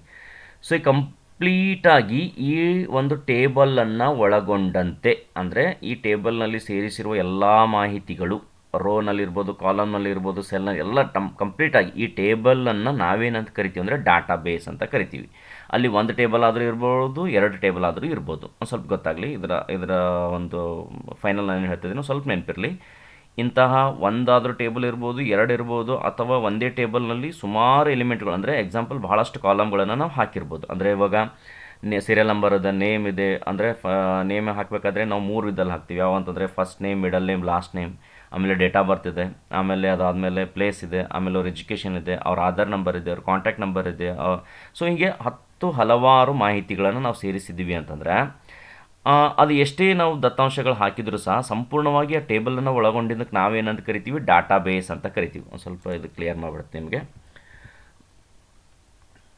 ಓಕೆ, ಸೊ ಡಾಟಾಬೇಸ್ ಎನ್ನುವುದು ಮೊದಲನೇದಾಗಿ ಬರುವಂಥದ್ದು. ಯಾಕಂದರೆ ಇಂತಹ ಎಷ್ಟೋ ಟೇಬಲ್ಗಳನ್ನು ಒಳಗೊಂಡಿರುತ್ತೆ, ಒಂದನೇದು. ಇದಾದಮೇಲೆ ನೆಕ್ಸ್ಟ್ ಇದಾದಮೇಲೆ ಏನು ಬರುತ್ತೆ ನಮಗೆ ಅಂತಂದರೆ, ಡಾಟಾ ಬೇಸ್ ಆದಮೇಲೆ ಅದಕ್ಕಿಂತ ಚಿಕ್ಕದಾಗಿ ಬರೋದು ಯಾವುದು ಅಂತಂದರೆ ನಾವು ಟೇಬಲ್ ಅಂತ ಕರಿತೀವಿ. ಈಗ ಇಲ್ಲಿ ನಮ್ಮ ಒಂದು ಕ್ವಶನ್ ಪ್ರಕಾರ ಹೋಗೋದಾದರೆ, ಇಲ್ಲಿ ನೋಡೋದಾದರೆ ನಮಗೇನು ಬರುತ್ತೆ ನೆಕ್ಸ್ಟ್ ಅಂತಂದರೆ, ಡಾಟಾ ಬೇಸ್ ಆಯಿತು. ಡಾಟಾ ಬೇಸ್ ಆದಮೇಲೆ ಅದಕ್ಕೆ ದೊಡ್ಡದಾಗಿರೋದು ಯಾವ್ದು ಬರುತ್ತೆ, ಅದು ಆದ ನಂತರ ಅಂತಂದರೆ ರೆಕಾರ್ಡ್ ಅಂತ ಬರುತ್ತೆ. ರೆಕಾರ್ಡ್ ಅಂತ ಬರುತ್ತೆ. ನೆಕ್ಸ್ಟ್ ಅದಾದಮೇಲೆ ರೆಕಾರ್ಡ್ ಅಂತ ಬರುತ್ತೆ. ರೆಕಾರ್ಡ್ ಅಂತಾಯಿತು. ರೆಕಾರ್ಡ್ ಆದಮೇಲೆ ಇನ್ನು ಫೀಲ್ಡ್ ಅಂತ ಬರುತ್ತೆ. ಫೀಲ್ಡ್ ಇನ್ನು ಇದು ಆದಮೇಲೆ ನೆಕ್ಸ್ಟ್ ಬರುವಂಥದ್ದೇ ನಾವೇನಂತ ಕರಿತೀವಿ ಅಂದರೆ ಬೈಟ್ ಅಂತ ಕರಿತೀವಿ. ಸ್ವಲ್ಪ ಗೊತ್ತಿರಲಿ, ಡಾಟಾಬೇಸ್ ದೊಡ್ಡದು, ಅದಾದಮೇಲೆ ಬರೋದು ರೆಕಾರ್ಡು, ಅದಾದಮೇಲೆ ಬರೋದು ಫೀಲ್ಡ್, ಅದಾದಮೇಲೆ ಬರೋದು ಬೈಟ್ ಅಂತ ಕರಿತೀವಿ. ಹಾಗಿದ್ರೆ ಇಲ್ಲಿ ಕ್ವಶನ್ ಏನು ಕೇಳಿದ್ದಾರೆ, ಹೆರಾರ್ಕಿ ಅಂದರೆ ಚಿಕ್ಕದರಿಂದ ದೊಡ್ಡದಕ್ಕೆ ಹೋಗೋದು ಅಂತ ಅರ್ಥ. ಹಾಗಿದ್ರೆ ಇಲ್ಲಿ ಚಿಕ್ಕದು ಯಾವುದಾಗುತ್ತೆ, ಬೈಟ್ ಆಗುತ್ತೆ. ಅದಕ್ಕಿಂತ ದೊಡ್ಡದು ರೆಕಾರ್ಡ್ ಆಗುತ್ತೆ, ಫೀಲ್ಡ್ ಆಗುತ್ತೆ. ಓಕೆ, ಚಿಕ್ಕದು ಫೀಲ್ಡು, ನೆಕ್ಸ್ಟ್ ಅದಾದಮೇಲೆ ರೆಕಾರ್ಡು, ಅದಾದಮೇಲೆ ಡಾಟಾಬೇಸ್. ಎಸ್, ಇದೇ ಸರಿಯಾದಂಥ ಉತ್ತರ, ಅಂದರೆ ಆಪ್ಷನ್ 1 ಇದು ಸರಿಯಾದಂಥ ಉತ್ತರ. ನೆಕ್ಸ್ಟ್, ಫೈಲನ್ನು ಮರು ಬಳಕೆ ಬಿನ್ ಅಥವಾ ರೀಸೈಕಲ್ ಬಿನ್ಗೆ ಕಳುಹಿಸದೆಯೇ ಪೆನ್ ಡ್ರೈವ್ನಿಂದ ಶಾಶ್ವತವಾಗಿ ಅಳಿಸಲು ಬಳಸುವ ಶಾರ್ಟ್ಕಟ್ ಕೀ. ಇಲ್ಲಿ ಕನ್ಫ್ಯೂಷನ್ ಏನು ಮಾಡಿದ್ದಾರೆ ಅಂದರೆ, ಒಂದು ಸ್ವಲ್ಪ ಕನ್ಫ್ಯೂಷನ್ ಮಾಡಿದ್ದಾರೆ. ಕ್ವಶನ್ ಈಸಿ ಇದೆ, ಸ್ವಲ್ಪ ಹಂಗೆ ಅಷ್ಟು ಈಸಿಯಾಗಿ ಆನ್ಸರ್ ಮಾಡಬಾರ್ದು ವಿದ್ಯಾರ್ಥಿಗಳಂತ ಸ್ವಲ್ಪ ಕನ್ಫ್ಯೂಷನ್ ಮಾಡಿದ್ದಾರೆ. ಏನು ಮಾಡಿದ್ದಾರೆ ಅಂದರೆ, ಇಲ್ಲೊಂದು ಈ ಪದವನ್ನು ಸೇರಿಸಿದ್ದಾರೆ, ಪೆನ್ ಡ್ರೈವ್ ಅಂತ ಸೇರಿಸಿದ್ದಾರೆ ನೋಡಿರಿ, ಹೌದಲ್ಲ. ಸೊ ಈ ಪೆನ್ ಡ್ರೈವ್ ಅಂತ ಯಾಕೆ ಸೇರಿಸಿದ್ರು ಅಂದರೆ, ಸುಮ್ಮನೆ ಸ್ವಲ್ಪ ಕನ್ಫ್ಯೂಷನ್ ಮಾಡೋಣ, ಅಷ್ಟು ಈಸಿಯಾಗಿ ಇದಕ್ಕೆ ಸಾಲ್ವ್ ಮಾಡಬಾರ್ದವರು ಅಂದ್ಬಿಟ್ಟು ಅಷ್ಟೇ. ಸೊ ಗೊತ್ತಿರಬೇಕು. ಒಂದು ಸ್ವಲ್ಪ ನಾನು ಡೆಸ್ಕ್ಟಾಪಿಗೆ ಬರ್ತೀನಿ. ಓಕೆ, ಡೆಸ್ಕ್ಟಾಪ್ ಮೇಲೆ ಯಾವುದೋ ಒಂದು ಎಕ್ಸಾಂಪಲ್ ಒಂದು ಫೈಲನ್ನು ಡಿಲೀಟ್ ಮಾಡೋಣ ಅಂತ ಇಟ್ಕೊಳ್ಳೋಣಂತೆ. ಯಾವುದು QR ಕೋಡ್ ಅಂತ ಇದೆ ನೋಡಿ ಇಲ್ಲಿ. ಓಕೆನಾ, ಇದು ನಾನು ಸುಮ್ಮನೆ ಡಿಲೀಟ್ ಅಂತ ಹೊಡೆದೆ ಅಂತಂದರೆ ನಮ್ಗೆ ಕೇಳುತ್ತೆ, are you sure you want to move this file to recycle bin ಅಂತ ಕೇಳ್ತಾ ಇದೆ. ಎಸ್ ಅಂದರೆ ಇದು ನಾನು ಕಳಿಸ್ಬೇಕಾದ್ರೆ ರೀಸೈಕಲ್ ಬಿನ್ನಿಗೆ ಹೋಗ್ತಾ ಇದೆ ಅಂತ ಅರ್ಥ. ಓಕೆ, ಬೇಡ, ಕ್ಯಾನ್ಸಲ್ ಮಾಡೋಣ. ನಾನೇನು ಮಾಡ್ತೀನಿ, ಶಿಫ್ಟ್ ಇಟ್ಕೊಂಡು ಡಿಲೀಟ್ ಕೀ ಪ್ರೆಸ್ ಮಾಡ್ತೀನಿ. ಇವಾಗ ಬೇರೆ ಬರುತ್ತೆ ನೋಡಿ, are you sure you want to permanently delete this file ಅಂತ ಕೇಳ್ತೇವೆ. ಅಂದರೆ ಪರ್ಮನೆಂಟ್ ಅಂದರೆ ನಾನು ಯಾವುದು ಕೀಯನ್ನು ಪ್ರೆಸ್ ಮಾಡಿದಾಗ, ಶಿಫ್ಟ್ ಪ್ಲಸ್ ಡಿಲೀಟ್ ಕೀಯನ್ನು ಪ್ರೆಸ್ ಮಾಡಿದಾಗ ನಮ್ಮ ಪರ್ಮನೆಂಟ್ ಡಿಲೀಟ್ ಮಾಡ್ತೀರಾ ಅಂತ ಕೇಳ್ತಾ ಇದೆ. ಇಲ್ಲಿ ಕೇಳಿರೋ ಕ್ವಶನ್ ಸಹ ಅದೇ ಇದೆ. ಇಲ್ಲಿ ಪೆನ್ ಡ್ರೈವ್ ಆಗಿರ್ಬೋದು, ಅಥವಾ ನಮ್ಮ ಸಿಸ್ಟಮ್ನಲ್ಲಿ ಡೆಸ್ಕ್ಟಾಪ್ ಆಗಿರ್ಬೋದು, ಅಥವಾ ಯಾವುದಾದ್ರೂ ಡ್ರೈವ್ ಕೂಡ ಆಗಿರ್ಬೋದು. ಐ ಮೀನ್ ಇ ಡ್ರೈವ್ ಯಾವುದಾದ್ರೂ ಒಂದು ಡ್ರೈವ್ ಸಹ ಆಗಿರ್ಬೋದು. ಎಲ್ಲಿಂದೇ ಆಗಲಿ ಒಂದು ಫೈಲನ್ನು ಸುಮ್ಮನೆ ಡಿಲೀಟ್ ಮಾಡಿದ್ವಿ ಅಂದರೆ ಅದು ರೀಸೈಕಲ್ ಬಿನ್ನಲ್ಲೇ ಹೋಗಿ ಸಂಗ್ರಹ ಆಗುತ್ತೆ, ಅದನ್ನು ಮರಳಿ ಪಡಿಬೋದು. ಸಪೋಸ್ ನಾವೇನಾದರೂ ಶಿಫ್ಟ್ ಡಿಲೀಟ್ ಅಂತ ಕೀ ಪ್ರೆಸ್ ಮಾಡಿದ್ರೆ ಅದು ಪರ್ಮನೆಂಟ್ ಡಿಲೀಟ್ ಅಂತ ಹೇಳ್ತೀವಿ, ಅದನ್ನು ಮರಳಿ ಪಡೆಯಲು ಸಾಧ್ಯವಿಲ್ಲ ಅಂತ ಅರ್ಥ. ಹಾಗಿದ್ರೆ ಕ್ವಶನ್ ನಿಮ್ಗೆ ಅರ್ಥ ಆಗಿತ್ತು, ಇವಾಗ ಆನ್ಸರ್ ಕೂಡ ನಿಮ್ಗೆ ಅರ್ಥ ಆಯಿತು ಅಂತ ಅನ್ಕೋತೀನಿ. ಫೈಲನ್ನು ಮರು ಬಳಕೆ, ಅದು ರೀಸೈಕಲ್ ಬಿನ್ಗೆ ಕಳುಹಿಸದೆ ಪೆನ್ ಡ್ರೈವ್ನಿಂದ ಶಾಶ್ವತವಾಗಿ ಅಳಿಸಲು ಬಳಸುವ ಶಾರ್ಟ್ಕಟ್ ಕೀ ಯಾವುದಂದರೆ none other than shift plus delete key. Next ಯಾವ ಕಂಟ್ರೋಲ್ ಪ್ಯಾನಲ್ ಆ್ಯಪ್ಲೆಟ್ ಗಣಕಯಂತ್ರದ ಮಾಹಿತಿಯನ್ನು ಒದಗಿಸುತ್ತದೆ? ಸ್ವಲ್ಪ ಇಂಗ್ಲೀಷ್ನಲ್ಲಿ ಹೋಗೋಣ, don't mind. which control panel applet gives the information of computer, hardware and sound, programs, system and security, all of the above. Okay. So ಒಂದು ಸಿಸ್ಟಮ್ನ ಅಂದರೆ ಒಂದು ಕಂಪ್ಯೂಟರ್ನ ಮಾಹಿತಿಯನ್ನು ಒದಗಿಸುವುದು ಯಾವುದು ಅಂತ ಕೇಳ್ತಿದ್ದಾರೆ. ಓಕೆನಾ. ಸೊ ಹಾರ್ಡ್ವೇರ್ ಮತ್ತು ಸೌಂಡ್, ಓಕೆ, ಪ್ರೋಗ್ರಾಮ್ಸ್, ಸಿಸ್ಟಮ್ ಮತ್ತು ಸೆಕ್ಯೂರಿಟಿ ಮೇಲಿನ ಎಲ್ಲವೂ ಅಂತ ಹೇಳ್ತಾರೆ. ಇಲ್ಲಿ ಒಂದು ಸ್ವಲ್ಪ ಕನ್ಫ್ಯೂಷನ್ ಏನಂತಂದರೆ, ಪ್ರೋಗ್ರಾಮ್ಸ್ ಅಂತ ಬಂದಾಗ ಇದು ಸಹ ಒಂದು ಸಿಸ್ಟಮ್ದೆ, ಆದರೆ ಕಂಟ್ರೋಲ್ ಪ್ಯಾನಲ್ ಅಪ್ಲೇಟ್ ಗಣಕಯಂತ್ರದ ಮಾಹಿತಿ ಜಸ್ಟ್ ಓಕೆ. ಸೊ ಜಸ್ಟ್ ನಮ್ಗೆ ಏನಂದರೆ ಮಾಹಿತಿ ಒದಗಿಸುವಂಥದ್ದು ಯಾವುದು ಈ ಕಂಟ್ರೋಲ್ ಪ್ಯಾನಲ್ನಲ್ಲಿ ಅಂತ ಅನ್ನೋದಾದರೆ ಅಲ್ಲಿ ಯಾವ್ದು ಬರುತ್ತೆ ಅಂದರೆ ಸಿಸ್ಟಮ್ ಮತ್ತು ಸೆಕ್ಯೂರಿಟಿ ಅಂತ ಸರಿಯಾದಂಥ ಉತ್ತರ. ಇದೇನು ಮಾಡುತ್ತಂತಂದರೆ ಗಣಕಯಂತ್ರದ ಮಾಹಿತಿಯನ್ನು ಒದಗಿಸುವಂತಹ ಒಂದು ಎಲಿಮೆಂಟ್ ಅಥವಾ ಒಂದು ಪಾರ್ಟ್ ಅಂತ ಹೇಳ್ಬೋದು ನಾವಿಲ್ಲಿ. ನೆಕ್ಸ್ಟ್ ಮುಂದಿನ ಪ್ರಶ್ನೆ, ಪಿ ಸಿಯಲ್ಲಿ ಡಿಜಿಟಲ್ ಆಡಿಯೋವನ್ನು ಸಂಗ್ರಹಿಸಲು ಆಡಿಯೋ ಫೈಲ್ ಮಾನದಂಡವಾಗಿ ಮೈಕ್ರೋಸಾಫ್ಟ್ ಮತ್ತು IBM ಜಂಟಿಯಾಗಿ ಡ್ಯಾಶ್ ಫಾರ್ಮೆಟನ್ನು ಅಭಿವೃದ್ಧಿಪಡಿಸಿವೆ. ಓಕೆ, ಸೊ ಇಲ್ಲಿ ಹೇಳ್ತೀನಿ ನಿಮಗೆ, ಯಾವುದೇ ಒಬ್ಬ ಕಂಪ್ಯೂಟರ್ ಶಿಕ್ಷಕರು ಕೋಚಿಂಗ್ ಸೆಂಟ್ರಲ್ಲಿ ನಾವು ಕ್ಲಾಸ್ ಮಾಡಬೇಕಾದ್ರೆ ನಾವೇನು ಹೇಳಿರ್ತೀವಿ ಅಂತಂದರೆ, ಇದು ನೋಡಿ ಇಮೇಜ್ ಫಾರ್ಮ್ಯಾಟ್, ಇದು ಟೆಕ್ಸ್ಟ್ ಫಾರ್ಮ್ಯಾಟ್, ಇದು ಆಡಿಯೋ ಫಾರ್ಮ್ಯಾಟ್, ಇದು ವಿಡಿಯೋ ಫಾರ್ಮ್ಯಾಟ್ ಅಂತ ಹೇಳ್ತಾರೆ, ಯಾವುದೇ ಒಬ್ಬ ಶಿಕ್ಷಕರಿರಲಿ ಟ್ರೈನರ್ ಇರಲಿ. ಓಕೆನಾ. ಸೊ ಇಲ್ಲೇನು ಕೇಳಿದ್ದಾರೆ ಅಂತಂದರೆ, ನಾವು ಯಾವ್ಯಾವ ಸಂಸ್ಥೆಗಳ ಸೇರಿಕೊಂಡು ಈ ಒಂದು ಆಡಿಯೋ ಫೈಲನ್ನು ಜನ್ರೇಟ್ ಮಾಡಿವೆ ಅಥವಾ ಅದನ್ನು ಫಾರ್ಮ್ಯಾಟ್ ರೆಡಿ ಮಾಡಿದ್ವಿ, ಅಭಿವೃದ್ಧಿಪಡಿಸಿವೆ ಅಂತ ಆಲ್ಮೋಸ್ಟ್ ಯಾರೂ ಹೇಳಲ್ಲ. ಓಕೆನಾ. ಸೊ ಇಲ್ಲಿ ಕ್ವಶನ್ ಏನು ಮಾಡಿದಾನಂದರೆ, ಕ್ವಶನ್ ಈಸಿ ಇದೆ, ನಿಮ್ಗೆ ಗೊತ್ತಾಗ್ಬಿಡ್ತು ಇವಾಗ. ಕ್ವಶನ್ ಸೂಪರ್ ಈಸಿ ಇದೆ, ಆದರೆ ಒಂದು ಸ್ವಲ್ಪ ಕನ್ಫ್ಯೂಷನ್. ನಾನು ಆಗಲೇ ಹೇಳಿದ್ನಲ್ಲ, ಹೇಗೆ ಈಸಿಯಾಗಿ ಮಾಡಬಾರ್ದು, ವಿದ್ಯಾರ್ಥಿಗೆ ಒಂದು ಸ್ವಲ್ಪ ತಲೆ ಕೆರ್ಕೊಂಡು ಆನ್ಸರ್ ಮಾಡಲಿ ಅನ್ನೋ ಥರ ಮಾಡಿದ್ದಾರೆ ಇದನ್ನು ಸಹ. ಏನಂದರೆ ಇಲ್ಲಿ ಅವ್ರು ಮೈಕ್ರೋಸಾಫ್ಟ್ ಮತ್ತು IBM ಅಂತ ಸ್ವಲ್ಪ ಟ್ವಿಸ್ಟ್ ಇಟ್ಟಿದ್ದಾರೆ ಅಷ್ಟೇ. ಓಕೆನಾ ಸರ್. ಮತ್ತು ಇವಾಗ ಹೆಂಗೆ ಮಾಡೋದು ಈ ಕ್ವಶನ್ಸ್ಗಳಿಗಂದರೆ, ಅದಕ್ಕೆ ನಾನು ನಮ್ಮದೇ ಒಂದು ವಿಡಿಯೋ ಇದೆ ಸ್ನೇಹಿತರೆ, ನಿಮಗೆ ಬೇಕಾದರೆ ನೀವು ನಮ್ಮ ಯೂಟ್ಯೂಬ್ ಚಾನಲ್ಗೆ ಸಬ್ಸ್ಕ್ರೈಬರ್ ಆಗಿರಿ. ಅಲ್ಲಿ ಒಂದು ವಿಡಿಯೋ ಮಾಡಿದ್ದೀನಿ ನಾನು, ಸ್ಪೆಷಲಿ ಬರೀ ಎಕ್ಸ್ಟೆನ್ಷನ್ ಫೈಲ್ಗಳನ್ನೇ, ಅಂದರೆ ಯಾವ್ಯಾವ ಒಂದು ಲೆಟರ್ ವೈಸೇ ಇದೆ, ಅದು ಯಾವ ಡಾಟ್ ಆದಮೇಲೆ ಎಲಿಂದ ಯಾವುದಿದೆ, ಅಥವಾ .doc ಇದೆ, .els ಅಂತಿದೆ. ಸೊ ಇವೆಲ್ಲವನ್ನು ನಾನು ಸಂಪೂರ್ಣವಾಗಿ ಒಂದು ವಿಡಿಯೋ ಮಾಡಿಟ್ಟಿದ್ದೆ. ಅಲ್ಲಿ ನೀವು ಹೋದ್ರಿ ಅಂದರೆ ನಿಮ್ಗೆ ಆಲ್ಮೋಸ್ಟ್ ಎಲ್ಲ ಎಕ್ಸ್ಟೆನ್ಷನ್ ಫೈಲ್ಗಳದ್ದು ಮಾಹಿತಿ ನಿಮ್ಗೆ ಸಿಗುತ್ತೆ. ದಯವಿಟ್ಟು ಅದನ್ನು ನೋಡಿ. ನಾನು ನಿಮಗೆ ಡಿಸ್ಕ್ರಿಪ್ಷನಲ್ಲಿ ಅದರ ಲಿಂಕ್ ಕೊಡೋಕ್ಕೆ ಟ್ರೈ ಮಾಡ್ತೀನಿ. ಓಕೆನಾ. ಸೊ PDF ಅಂತೂ ನಮ್ಗೆ ಗೊತ್ತಿದೆ ಅಲ್ಲ, ಇದು PDF ಅಂತ ಅನ್ನೋದು ಇದಂತೂ ಆಡಿಯೋ ಫೈಲ್ ಅಲ್ವೇ ಅಲ್ಲ, ಇದೊಂದು ಡಾಕ್ಯುಮೆಂಟ್ ಫೈಲ್ ಆಗುತ್ತೆ. ನೆಕ್ಸ್ಟ್ TIFF ಸರ್, .wav ಇದು ನಮ್ಮ ವಿದ್ಯಾರ್ಥಿಗಳು ಆಲ್ಮೋಸ್ಟ್ ಕೇಳಿದ್ದಾರೆ, ನಮ್ಮ ಕ್ಲಾಸ್ನಲ್ಲಿ ಕೂತವರೆಲ್ಲನೂ. ಯಾಕಂತಂದರೆ ಇದನ್ನು ನಾವು ಮೈಕ್ರೋಸಾಫ್ಟ್ ಪವರ್ ಪಾಯಿಂಟ್ನ ಎಕ್ಸ್ಪ್ಲೇನ್ ಮಾಡುವಾಗ ಇದ್ರ ಬಗ್ಗೆ ತುಂಬ ಡೀಟೇಲಾಗಿ ನಾವು ಡಿಸ್ಕಸ್ ಮಾಡಿದ್ವಿ. ನಮ್ಮ ವಿದ್ಯಾರ್ಥಿಗಳ ಬಗ್ಗೆ ವರಿ ಇಲ್ಲ, ಅವ್ರು ಬರೆದಿದ್ದಾರೆ ಇದನ್ನು, ಅವ್ರಿಗೆ ಗೊತ್ತಾಗಿದೆ ಏನಂತ. ಸೊ ವೇವ್ ಎನ್ನುವುದು ಏನಂತಂದರೆ ಇದೊಂದು ಆಡಿಯೋ ಫೈಲ್ ಫಾರ್ಮ್ಯಾಟ್. ಈಗ ಆಪ್ಷನ್ 1 ಏನಿದೆ PDF ಅಂತ ಎಲ್ಲರೂ ಕಾಮನಾಗಿ ಎಲ್ರಿಗೂ ಗೊತ್ತಿದೆ ಸರ್, ಇದು ಒಂದು ಪೋರ್ಟೇಬಲ್ ಡಾಕ್ಯುಮೆಂಟ್ ಇದೆ ಅಂತ, ಅದು ಎಲ್ರಿಗೂ ಗೊತ್ತು. ಓಕೆ, ಎರಡನೇದು ಬಂದರೆ ಇದು ಆಡಿಯೋ ಫೈಲ್. ಇನ್ನು ಮೂರನೇದು TIFF. ಇದು TIFF ಅನ್ನೋದು ಏನಾಗುತ್ತೆ ಅಂತಂದರೆ ಇದು ಒಂದು ಇಮೇಜ್ ಫಾರ್ಮ್ಯಾಟ್ ಆಗುತ್ತೆ. ಓಕೆನಾ. ಆಲ್ಮೋಸ್ಟ್ ಏನಂತಂದರೆ ನಾವು ಇಮೇಜ್ ಫೈಲ್ ಅಂದರೆ ನಾವು ಸಾಮಾನ್ಯವಾಗಿ ಇಂಟರ್ನೆಟ್ನಲ್ಲಿ ಬಳಕೆ ಮಾಡುವಾಗ ಇದೊಂದು TIFF ಅಂತ ಯೂಸ್ ಮಾಡ್ತಿರ್ತಾರೆ ಫೈಲ್ ಫಾರ್ಮ್ಯಾಟ್. ಅದು ಯಾವುದಕ್ಕಂದರೆ ಇಮೇಜ್ ಫೈಲ್ಗೆ ಸಂಬಂಧಪಟ್ಟಿರುವಂಥ ಒಂದು ಎಕ್ಸ್ಟೆನ್ಷನ್ ಫೈಲ್ ನೇಮ್ ಅದನ್ನು. ಇನ್ನು .txt ಇದು ಟೆಕ್ಸ್ಟ್ ಫೈಲ್ಗಳಿಗೆ ಸಂಬಂಧಪಟ್ಟಿರುವಂಥದ್ದು. ಸೊ ತುಂಬ ಈಸಿ ಆನ್ಸರ್ ಇಲ್ಲ. ಹೆಂಗಂದರೆ ಇನ್ನೊಂದು ಏನಾದರೂ .mp3 ಅಂತ ಕೊಟ್ಟಿದ್ದ ಅಂತಂದರೆ ಅಲ್ಲಿ ಒಂದು ಸ್ವಲ್ಪ ನಮ್ಗೆ ಕನ್ಫ್ಯೂಷನ್ ಮಾಡ್ಬೋದಾಗಿತ್ತು ಅವರು. ಏನಂದರೆ MP3 ಅನ್ನೋದು ಆಡಿಯೋ ಫೈಲೇ, .wav ಅನ್ನೋದು ಆಡಿಯೋ ಫೈಲೇ, ಇವೆರಡೂ ಕೊಟ್ಟಾಗ ಒಂದು ಸ್ವಲ್ಪ ಅಲ್ಲಿ ಬೇಕಾದರೆ ನಮಗೆ ಟ್ವಿಸ್ಟ್ ಇಡ್ಬೋದಾಗಿತ್ತು ಅವರು. But anyhow no problem, answer ತುಂಬ ಈಸಿ ಇದೆ. ಸೊ ಅದಕ್ಕೆ ಅದನ್ನೆಲ್ಲ ಎಕ್ಸ್ಟೆನ್ಷನ್ ಫೈಲ್ಗಳು ಕೂಡ ತುಂಬ ಇಂಪಾರ್ಟೆಂಟ್ ಆಗುತ್ತೆ. ಐ ಹೋಪ್ ನಮ್ಮ ವಿದ್ಯಾರ್ಥಿಗಳು ಇದ್ರ ಬಗ್ಗೆ ಈಸಿಯಾಗಿ ಆನ್ಸರ್ ಮಾಡಿದ್ದಾರೆ ಅಂತ ನಾನು ಭಾವಿಸ್ತೀನಿ. ಬಿಕಾಸ್ ಅವ್ರ ಬಗ್ಗೆ ಎಲ್ಲ ಗೊತ್ತಿದೆ ಇದರಲ್ಲಿರುವಂಥ ಎಕ್ಸ್ಟೆನ್ಷನ್ ಫೈಲ್ಗಳ ಬಗ್ಗೆ. ಸೊ ಇದಕ್ಕೆ ನನ್ನ ಅದರ್ದನ್ ಆನ್ಸರ್ ಈಸ್ .wav. ಓಕೆನಾ. ನೆಕ್ಸ್ಟ್, ವಿಂಡೋಸ್ ಅಪ್ಲಿಕೇಶನ್ಗಳು ಯಾವಾಗಲೂ ಸೇರಿರುವುದು ಅಂತ ಕೊಟ್ಟಿದ್ದಾರೆ ಇಲ್ಲಿ. ಓಕೆನಾ. ಸೊ ಈ ಒಂದು ಪ್ರಶ್ನೆಗಳನ್ನು ನೋಡಿದಾಗ ನಮಗೇನು ಅನಿಸುತ್ತೆ, ಆಪರೇಟಿಂಗ್ ಸಿಸ್ಟಮ್ OS ಇದು ಒಂದು ವಿಂಡೋಸ್ ಅಪ್ಲಿಕೇಶನ್. ಆದರೆ ಅವರು ಕೇಳಿರೋ ಪ್ರಶ್ನೆ ಏನಂದರೆ ವಿಂಡೋಸ್ ಅಪ್ಲಿಕೇಶನ್ಗಳು ಅಂತ ಕೇಳಿದ್ದಾರೆ. ಸೊ ಸ್ವಲ್ಪ ಇದು ಏನಂತಂದರೆ ಆಪ್ರೇಟಿಂಗ್ ಸಿಸ್ಟಮ್ ಬಗ್ಗೆ ಸಂಬಂಧಪಟ್ಟಿರುವಂಥ ಕ್ವಶನ್ ಇದೆ. ಸೊ ಡೈರೆಕ್ಟಾಗಿ ನಾನು ನಿಮಗೆ ಆನ್ಸರ್ನೇ ಮಾಡಿಬಿಡ್ತೀನಿ. ಇಲ್ಲಿ ಎಕ್ಸಿಕ್ಯೂಟೇಬಲ್ ಫೈಲ್ಗಳಂತ ಬರುತ್ತೆ. ಪ್ರತಿಯೊಂದು ವಿಂಡೋಸ್ನ ಅಪ್ಲಿಕೇಶನ್ಗಳು ಏನು ಹೊಂದಿರ್ತವೆ ಅಂದರೆ ಎಕ್ಸಿಕ್ಯೂಟೇಬಲ್ ಫೈಲ್ಗಳು ಹೊಂದಿರ್ತವೆ ಸ್ನೇಹಿತರೆ. ನೆಕ್ಸ್ಟ್, MS ವರ್ಡ್ ಪ್ರೊಸೆಸರಲ್ಲಿ ದಾಖಲೆಗಳ ಬರಹವನ್ನು ಪರಿಶೀಲಿಸಲು ಮತ್ತು ಸುಧಾರಿಸುವ ಅತಿ ಪ್ರಮುಖ ಕಾರ್ಯವನ್ನು ಯಾವುದು ನಿರ್ವಹಿಸುತ್ತದೆ? ಒಂದು ಸ್ವಲ್ಪ ನೋಡಿಬಿಡಿ. ವರ್ಡ್ ಪ್ರೊಸೆಸರ್ನಲ್ಲಿ ದಾಖಲೆಗಳ ಬರಹವನ್ನು, ಅದು ಸ್ಪೆಲ್ಲಿಂಗ್ ಆಗಿರ್ಬೋದು, ಗ್ರಾಮರ್ ಆಗಿರ್ಬೋದು, ಓಕೆ, ಪರಿಶೀಲಿಸಲು ಮತ್ತು ಸುಧಾರಿಸಲು, ಅಂದರೆ ಅದು ನಮಗೆ ಕರೆಕ್ಷನ್ ಮಾಡಲು ಸಹ. ಯಾವ್ಯಾವ ಅಂದರೆ ಗ್ರಾಮರ್, ಸ್ಪೆಲ್ ಚೆಕ್ ಅಂತ. ಒಂದು ಸ್ವಲ್ಪ ತೆಳಗಡೆ ಬರ್ತೀನಿ. Okay, grammar, spell check, thesaurus, all of the above ಅಂತ ಕೇಳ್ತಾರೆ. ಸೊ ಈಗ ಗ್ರಾಮರು ಮತ್ತು ಸ್ಪೆಲ್ ಚೆಕ್ಕು ನಮ್ಗೆ ಈಜಿ ಅನಿಸ್ಬೋದು.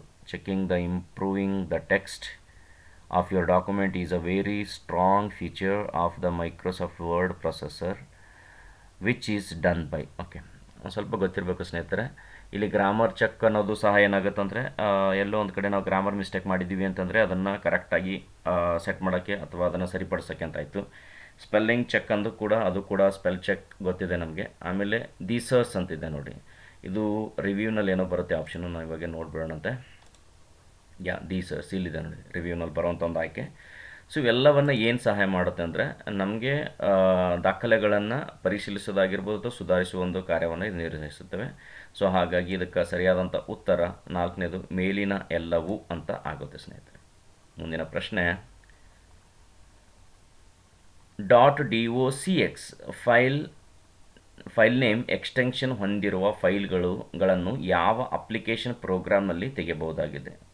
ಸಂಪೂರ್ಣ ನೋಡಿ, ವರ್ಡು ಎಕ್ಸೆಲ್ ಬಿಟ್ಟರೆ ಬೇರೆ ಕ್ವಶನ್ಗಳನ್ನೇ ತೆಗೆದಿಲ್ಲ ಅವರು. ಓಕೆನಾ, ತುಂಬ ಈಸಿ ಇದೆಯಲ್ಲ, ನಮ್ಮ ವಿದ್ಯಾರ್ಥಿಗಳಂತ ಆರಾಮಾಗಿ ಇದನ್ನು ಆನ್ಸರ್ ಮಾಡಿರ್ತಾರೆ. .docx ಎನ್ನುವುದು ಯಾವ ಫೈಲ್ನ ಎಕ್ಸ್ಟೆನ್ಷನ್? ಮೈಕ್ರೋಸಾಫ್ಟ್ ವರ್ಡ್ನ ಫೈಲ್ ಎಕ್ಸ್ಟೆನ್ಷನ್ ಇದನ್ನು. ಸೊ ಹಾಗಿದ್ರೆ ಆ ಬಗೆಯ ಫೈಲ್ಗಳು ಎಲ್ಲಿ ನಾವು ಓಪನ್ ಮಾಡೋಕ್ಕೆ ಸಾಧ್ಯ ಆಗುತ್ತೆ ಅಂದರೆ MS ವರ್ಡ್ನಲ್ಲಿ ಸಾಧ್ಯವಾಗುತ್ತೆ. ಸಿಂಪಲ್ ಆಗಿರೋ ಆನ್ಸರ್. ನೆಕ್ಸ್ಟ್, MS ವರ್ಡ್ನಲ್ಲಿ ಸೂಪರ್ ಸ್ಕ್ರಿಪ್ಟಿಂಗನ್ನು ಡ್ಯಾಶ್ ಶಾರ್ಟ್ಕಟ್ ಕೀ ಅನುಕ್ರಮವನ್ನು ಬಳಸಿಕೊಂಡು ಸಾಧಿಸಬಹುದು. ಸಬ್ಸ್ಕ್ರಿಪ್ಟ್, ಸೂಪರ್ ಸ್ಕ್ರಿಪ್ಟ್, ಇದು ತುಂಬ ಇಂಪಾರ್ಟೆಂಟು. ಪ್ರತಿ ಬಾರಿ ಹೇಳಿರ್ತೀನಿ ನಮ್ಮ ವಿದ್ಯಾರ್ಥಿಗಳಿಗೆ ಯಾವ್ಯಾವ ಅಂತ. ಆಲ್ಮೋಸ್ಟ್ ಏನೇನು ಡಿಸ್ಕಸ್ ಮಾಡಿದ್ರು ನಮ್ಮ ವಿದ್ಯಾರ್ಥಿಗಳು ಅವೇ ಬಂದಿದೆ ಇಲ್ಲಿ. ಸೊ ಹಾಗಿದ್ರೆ Ctrl+Shift++ ಅಂತಿದೆ, Ctrl+Shift+= ಇದೆ, Ctrl+Shift+ ಡ್ಯಾಶ್ ಇದೆ, ಇನ್ನು Ctrl++ ಅಂತ ಇದೆ. ನಾನು ನಿಮಗೆ ಇದನ್ನು ಪ್ರಾಕ್ಟಿಕಲಿ ಮಾಡಿ ತೋರಿಸ್ತೀನಿ. ಸೂಪರ್ ಸ್ಕ್ರಿಪ್ಟ್ ಮತ್ತು ಸಬ್ಸ್ಕ್ರಿಪ್ಟ್ ಅಂದರೆ ಏನಾಗುತ್ತೆ ಅಂತ. ಸೊ 2ನೇ ಫೈಲ್, ಒಂದು ಬೇರೆ ಪೇಜಿಗೆ ಹೋಗೋಣ ಅಂತ, ಹೊಸ ಫೈಲ್ಗೆ. ಓಕೆ, ಎಕ್ಸಾಂಪಲ್ ನಾನು ಇಲ್ಲಿ ಕೊಡ್ತೀನಿ.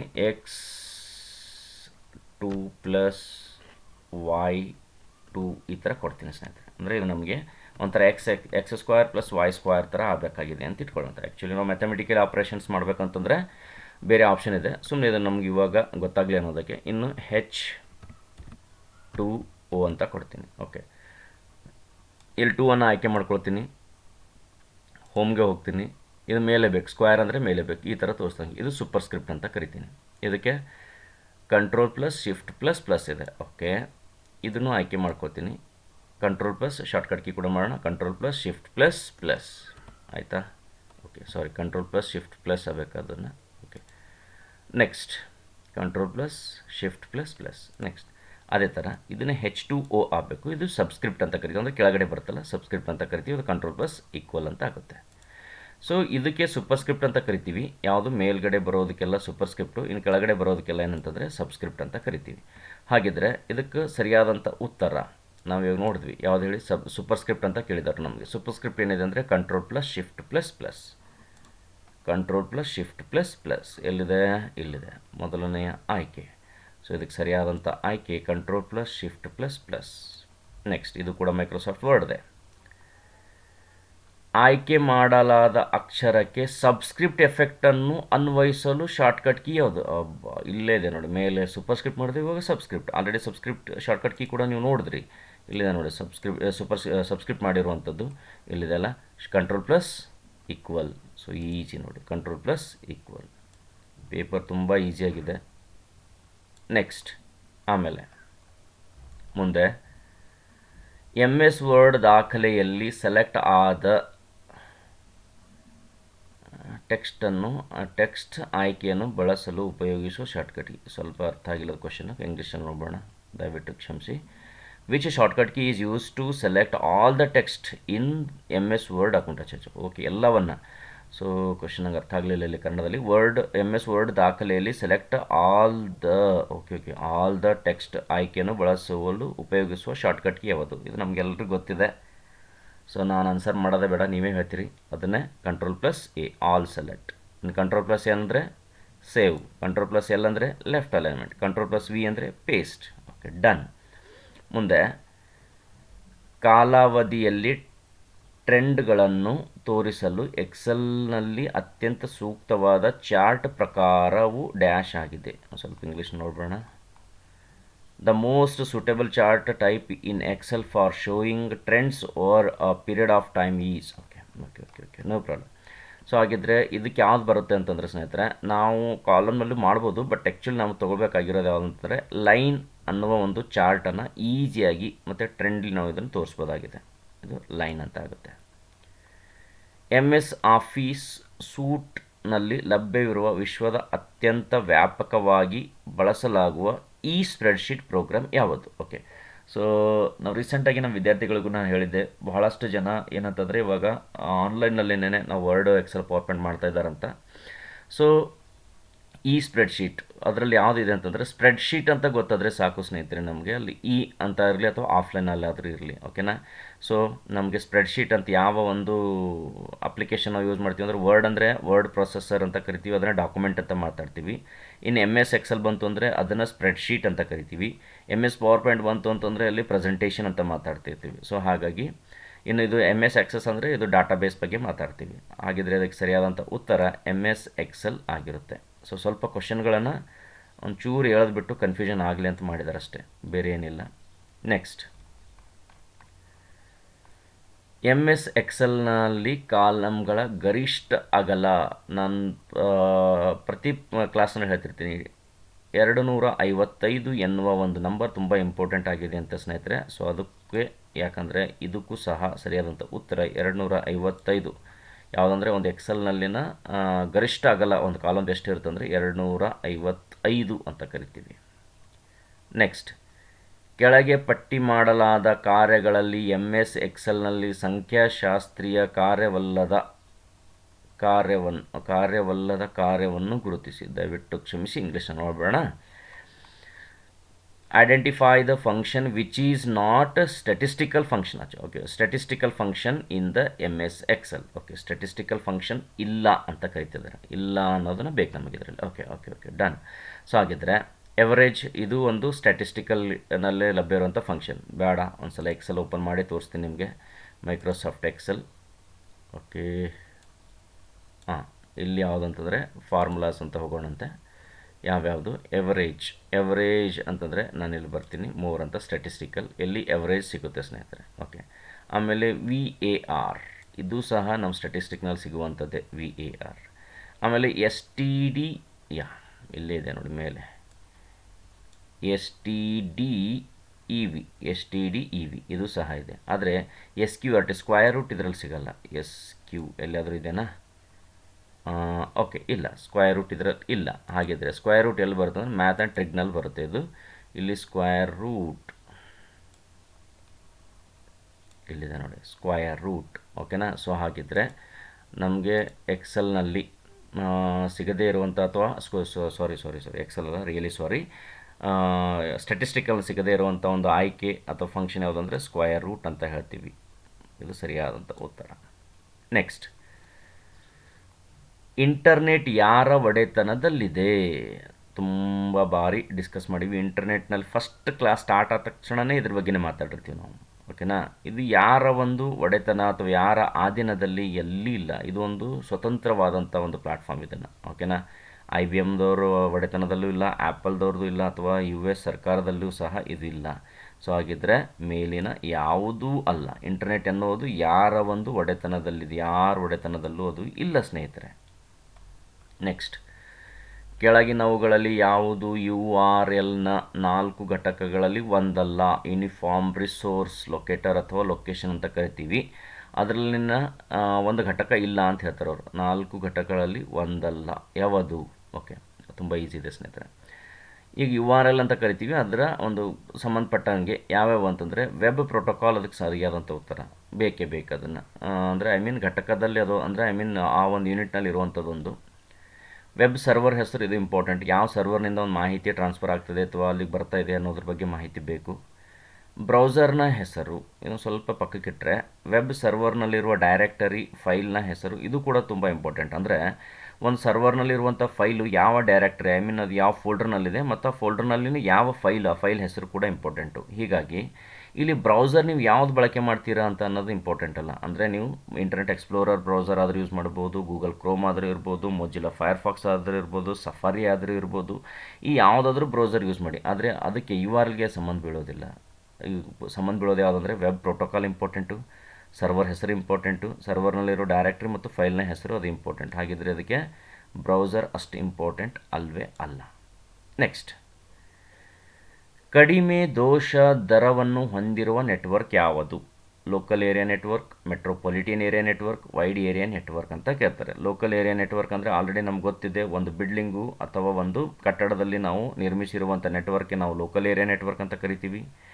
ಆಮೇಲೆ ಮೆಟ್ರೋಪಾಲಿಟನ್ ಏರಿಯಾ ನೆಟ್ವರ್ಕ್ ಏನಂದರೆ ಒಂದೇ ನಗರದಲ್ಲಿ, ಯಾವುದಾದ್ರು ಒಂದು ನಗರದಲ್ಲಿ ಒಂದಕ್ಕಿಂತ ಹೆಚ್ಚಿನ ಲ್ಯಾನ್ಗಳನ್ನು ಒಂದಕ್ಕೊಂದು ಜೋಡಿಸುವಂಥ ಕ್ರಿಯೆಗೆ ಅಥವಾ ಪ್ರಕ್ರಿಯೆಗೆ ಅಥವಾ ಒಂದು ನೆಟ್ವರ್ಕ್ ನಾವೇನಂತ ಕರಿತೀವಿ, ಮೆಟ್ರೋಪಾಲಿಟನ್ ಏರಿಯಾ ನೆಟ್ವರ್ಕ್ ಅಂತ ಕರಿತೀವಿ. ಇನ್ನು ವಿಶ್ವಾದ್ಯಂತ ಹರಡಿರುವ ಲ್ಯಾನ್ಗಳನ್ನು ಒಂದನ್ನೊಂದು ಜೋಡಿಸುವಂತಹ ಒಂದು ಪ್ರಕ್ರಿಯೆ ಅಥವಾ ನೆಟ್ವರ್ಕ್ಗೆ ನಾವೇನಂತ ಕರಿತೀವಿ ಅಂದರೆ ವೈಡ್ ಏರಿಯಾ ನೆಟ್ವರ್ಕ್ ಅಂತ ಕರಿತೀವಿ. ಹಾಗಿದ್ರೆ ಅಲ್ಲಿ ಕೇಳಿರೋ ಕ್ವಶನ್ನೇ ಬೇರೆ ಇದೆ. ಕಡಿಮೆ ದೋಷ ದರವನ್ನು ಅಂದರೆ ವೆರಿ ಲೆಸ್ ಎರರನ್ನು ಹೊಂದಿರುವಂಥ ಯಾವುದು? ಇನ್ನೊಂದು ಗೊತ್ತಿರಬೇಕು ಸ್ನೇಹಿತರೆ, ಈ ಪ್ರಶ್ನೆ ಅಂದರೆ ಜೊತೆಗೆ ನಾವು ಎರಡನ್ನು ಕಲಿಬೋದು. ಏನಂದರೆ ಈ ಮೂರೂ ನೆಟ್ವರ್ಕ್ಗಳನ್ನ ಕಂಪೇರ್ ಮಾಡಿದಾಗ ದತ್ತಾಂಶಗಳ ವೇಗ ಹೆಚ್ಚಿಗೆ ಎಲ್ಲಿರುತ್ತೆ ಅಂದರೆ ಲ್ಯಾನ್ನಲ್ಲಿರುತ್ತೆ. ಅದೇ ಥರ ತುಂಬ ಎರರ್ಗಳು ಕಡಿಮೆ ಇರೋದು ಸಹ ಲ್ಯಾನ್ನಲ್ಲೇ, ಯಾಕಂದರೆ ನಾವು ಕೇಬಲನ್ನು ಕನೆಕ್ಟ್ ಮಾಡಿ ನಾವು ಆಪ್ರೇಟ್ ಮಾಡ್ತಿರ್ತೀವಿ. ಹೀಗಾಗಿ ಅಲ್ಲಿ ಡಾಟಾ ಕೂಡ ತುಂಬ ಸ್ಪೀಡಾಗಿ ಕೆಲಸ ಮಾಡ್ತಿರುತ್ತೆ. ಜೊತೆಗೆ ಅಲ್ಲಿ ನಾವು ಕೇಬಲ್ಗಳನ್ನು ಹಚ್ಕೊಳ್ಳೋದ್ರಿಂದ ಎರರ್ಗಳು ಕೂಡ ತುಂಬ ಕಡಿಮೆ, ಲೆಸ್. ಇವೆರಡಕ್ಕೂ ಯಾವುದಕ್ಕೆ ಹೇಳಿ ವೈಡ್ ಏರಿಯಾ ನೆಟ್ವರ್ಕ್ ಇರ್ಬೋದು ಅಥವಾ ಮೆಟ್ರೋಪಾಲಿಟನ್ ಏರಿಯಾ ನೆಟ್ವರ್ಕ್ ಇರ್ಬೋದು, ಎರಡಕ್ಕೂ ಕಂಪೇರ್ ಮಾಡಿದಾಗ ಲೋಕಲ್ ಏರಿಯಾ ನೆಟ್ವರ್ಕ್ ಏನಾಗುತ್ತೆ ಅಂದರೆ ತುಂಬ ಕಡಿಮೆ ಎರರ್ಗಳನ್ನು ಹೊಂದಿರುವಂತಹ ಒಂದು ನೆಟ್ವರ್ಕ್ ಆಗಿರುತ್ತೆ ಸ್ನೇಹಿತರೆ. ಅದೇ ಕೇಳಿದಲ್ಲ, ದೋಷ ದರವನ್ನು ಕಡಿಮೆ ದೋಷ ದರವನ್ನು, ಎಸ್, ಅದನ್ನೇ ಲೋಕಲ್ ಏರಿಯಾ ನೆಟ್ವರ್ಕ್. ನೆಕ್ಸ್ಟ್, ನೆಟ್ವರ್ಕ್ನಲ್ಲಿ ಡೇಟಾ ಪ್ರಸರಣಕ್ಕೆ ಲಭ್ಯವಿರುವ ಆವರ್ತನ ಶ್ರೇಣಿಯನ್ನು ಡ್ಯಾಶ್ ಎಂದು ಕರೆಯಲಾಗುತ್ತದೆ. ಓಕೆ, ಇದು ಸ್ವಲ್ಪ ಇಂಪಾರ್ಟೆಂಟ್ ಕ್ವಶನ್ನು. ಅಂದರೆ ನೆಟ್ವರ್ಕ್ನಲ್ಲಿ ಏನಾದರೂ ಡಾಟಾಗಳನ್ನು ಒಂದು ಪ್ಲೇಸ್ನ ಇನ್ನೊಂದು ಪ್ಲೇಸಿಗೆ ಮೂವ್ ಆಗುವಾಗ ಅದ್ರ ಬಗ್ಗೆ ನಾವು ಅಳಿಬೇಕಾಗಿತ್ತು ಅಥವಾ ಶ್ರೇಣಿಗಳನ್ನು ಹೇಳಬೇಕಾಗಿತ್ತು ಅಂತ ಬಂದಾದರೆ ಅದಕ್ಕೆ ಯಾವ್ದು ಬರುತ್ತಂದರೆ ಬ್ಯಾಂಡ್ ವಿಡ್ತ್ ಅಂತ ಕರಿತೀವಿ ನಾವು ಇದನ್ನು. ಇವನ್ FM ರೇಡಿಯೋನಲ್ಲೂ ಕೂಡ ಮಾತಾಡ್ತಿರ್ತಾರೆ ನೋಡಿ, ಬ್ಯಾಂಡ್ ವಿಡ್ತ್ ಅಂತ. ಇದಕ್ಕೆ ಸರಿಯಾದಂಥ ಉತ್ತರ ಯಾವುದಾಗಿರುತ್ತೆ ಅಂದರೆ ಬ್ಯಾಂಡ್ ವಿಡ್ತ್ ಆಗಿರುತ್ತೆ. ಈ ಒಂದಿಷ್ಟು ಕ್ವಶನ್ಗಳು ನಾವು ಡಿಸ್ಕಸ್ ಮಾಡಿದ್ದೀವಿ. ನೀವೇನಂತಂದರೆ ಎರಡು ಕ್ವಶನ್ಸ್ಗಳನ್ನ ಸ್ವಲ್ಪ ಏನೇನಂದರೆ ಆನ್ಸರ್ ಕೀ ಬರಲಿ ಅಂತ ವೆಯ್ಟ್ ಮಾಡ್ತಾಯಿದ್ದೀನಿ. ನೋಡೋಣ ಆನ್ಸರ್ ಕೀ ಬಂದಾಗ ಅವು ಒಂದು ಉತ್ತರಗಳು ಏನು ಬರುತ್ತೆ ಅಂತ. ಸ್ನೇಹಿತರೆ, ಇದೇ ಥರ ನಿಮಗೆ ಕಂಪ್ಯೂಟರ್ಗೆ ಸಂಬಂಧಪಟ್ಟಂತೆ ಎಲ್ಲ ವಿಷಯಗಳನ್ನ ನೀವು ಕಲಿಬೇಕಾಗಿತ್ತು ಅಂದರೆ ದಯವಿಟ್ಟು ನಮ್ಮ ಚಾನಲ್ಗೆ ಸಬ್ಸ್ಕ್ರೈಬರ್ ಆಗಿ, ಓಕೆನಾ. ಪ್ರತಿ ವಿಡಿಯೋಗಳನ್ನ ಸ್ವಲ್ಪ ನೋಡ್ತಾ ಹೋಗಿ, ಪ್ರತಿಯೊಂದು ವಿಡಿಯೋದಲ್ಲೂ ಹೊಸ ಹೊಸ ಮಾಹಿತಿ ನಿಮಗೆ ಸಿಗ್ತಾ ಹೋಗುತ್ತೆ. ಹಾಗೆ ಅದ್ರ ಜೊತೆಗೆ ಒಂದಿಷ್ಟು ಕ್ಲಾಸ್ಗಳು ಕೂಡ ಅದರಲ್ಲಿ ಇದ್ದಾವೆ, ಅಲ್ಲಿ ಕ್ಲಾಸ್ಗಳು ಕೂಡ ನೀವು ಪಡಿಬೋದು. ಆಮೇಲೆ ಈ ಒಂದು ವಿಡಿಯೋ ಕುರಿತಂತೆ ನಿಮ್ಮ ಮಾಹಿತಿ ಅಥವಾ ನಿಮ್ಮ ಒಂದು ಕಮೆಂಟ್ಗಳನ್ನ ದಯವಿಟ್ಟು ಕಮೆಂಟ್ ಮಾಡ್ತಾ ಹೋಗಿ. ಇದೇ ಥರ ನೀವು ನಮಗೆ ಪ್ರೋತ್ಸಾಹ ಕೊಟ್ಟರೆ ಇನ್ನೂ ಹೊಸ ಹೊಸ ವಿಷಯಗಳನ್ನ ನಾವು ಈ ಒಂದು ವಿಡಿಯೋನಲ್ಲಿ ಅಥವಾ ನಮ್ಮ ಚಾನಲ್ನಲ್ಲಿ ಹಾಕ್ತಾ ಹೋಗ್ತೀವಿ. ನಿಮ್ಗೆ ಅದರ ಉಪಯೋಗ ಖಂಡಿತ ಆಗುತ್ತೆ ಅಂತ ನಾನು ಭಾವಿಸ್ತೀನಿ. ಈ ವಿಡಿಯೋ ಸಹ ನಿಮಗೆ ಒಂದು ಒಳ್ಳೆಯ ಉಪಯೋಗ ಬರುತ್ತೆ ಅಂತ ಭಾವಿಸಿ ಇವತ್ತಿನ ಒಂದು ವಿಡಿಯೋನ ನಾನು ಇಲ್ಲಿಗೆ ಮುಗಿಸ್ತೀನಿ. ಸ್ನೇಹಿತರೆ, ನಿಮ್ಗೆ ಗೊತ್ತಿದೆ, ಪ್ರತಿದಿನ ಹೊಸ ವಿಷಯ ಕಲಿಯಲೇಬೇಕು, ಆರೋಗ್ಯವಾಗಿರಬೇಕು ಮತ್ತು ಸಂತೋಷವಾಗಿರಬೇಕು ಅಂತ ಹೇಳ್ತಾ ಮತ್ತೆ ಮುಂದಿನ ವಿಡಿಯೋದಲ್ಲಿ ಸಿಗೋಣ ಸ್ನೇಹಿತರೆ. ಅಲ್ಲಿವರೆಗೂ ನಮಸ್ಕಾರ.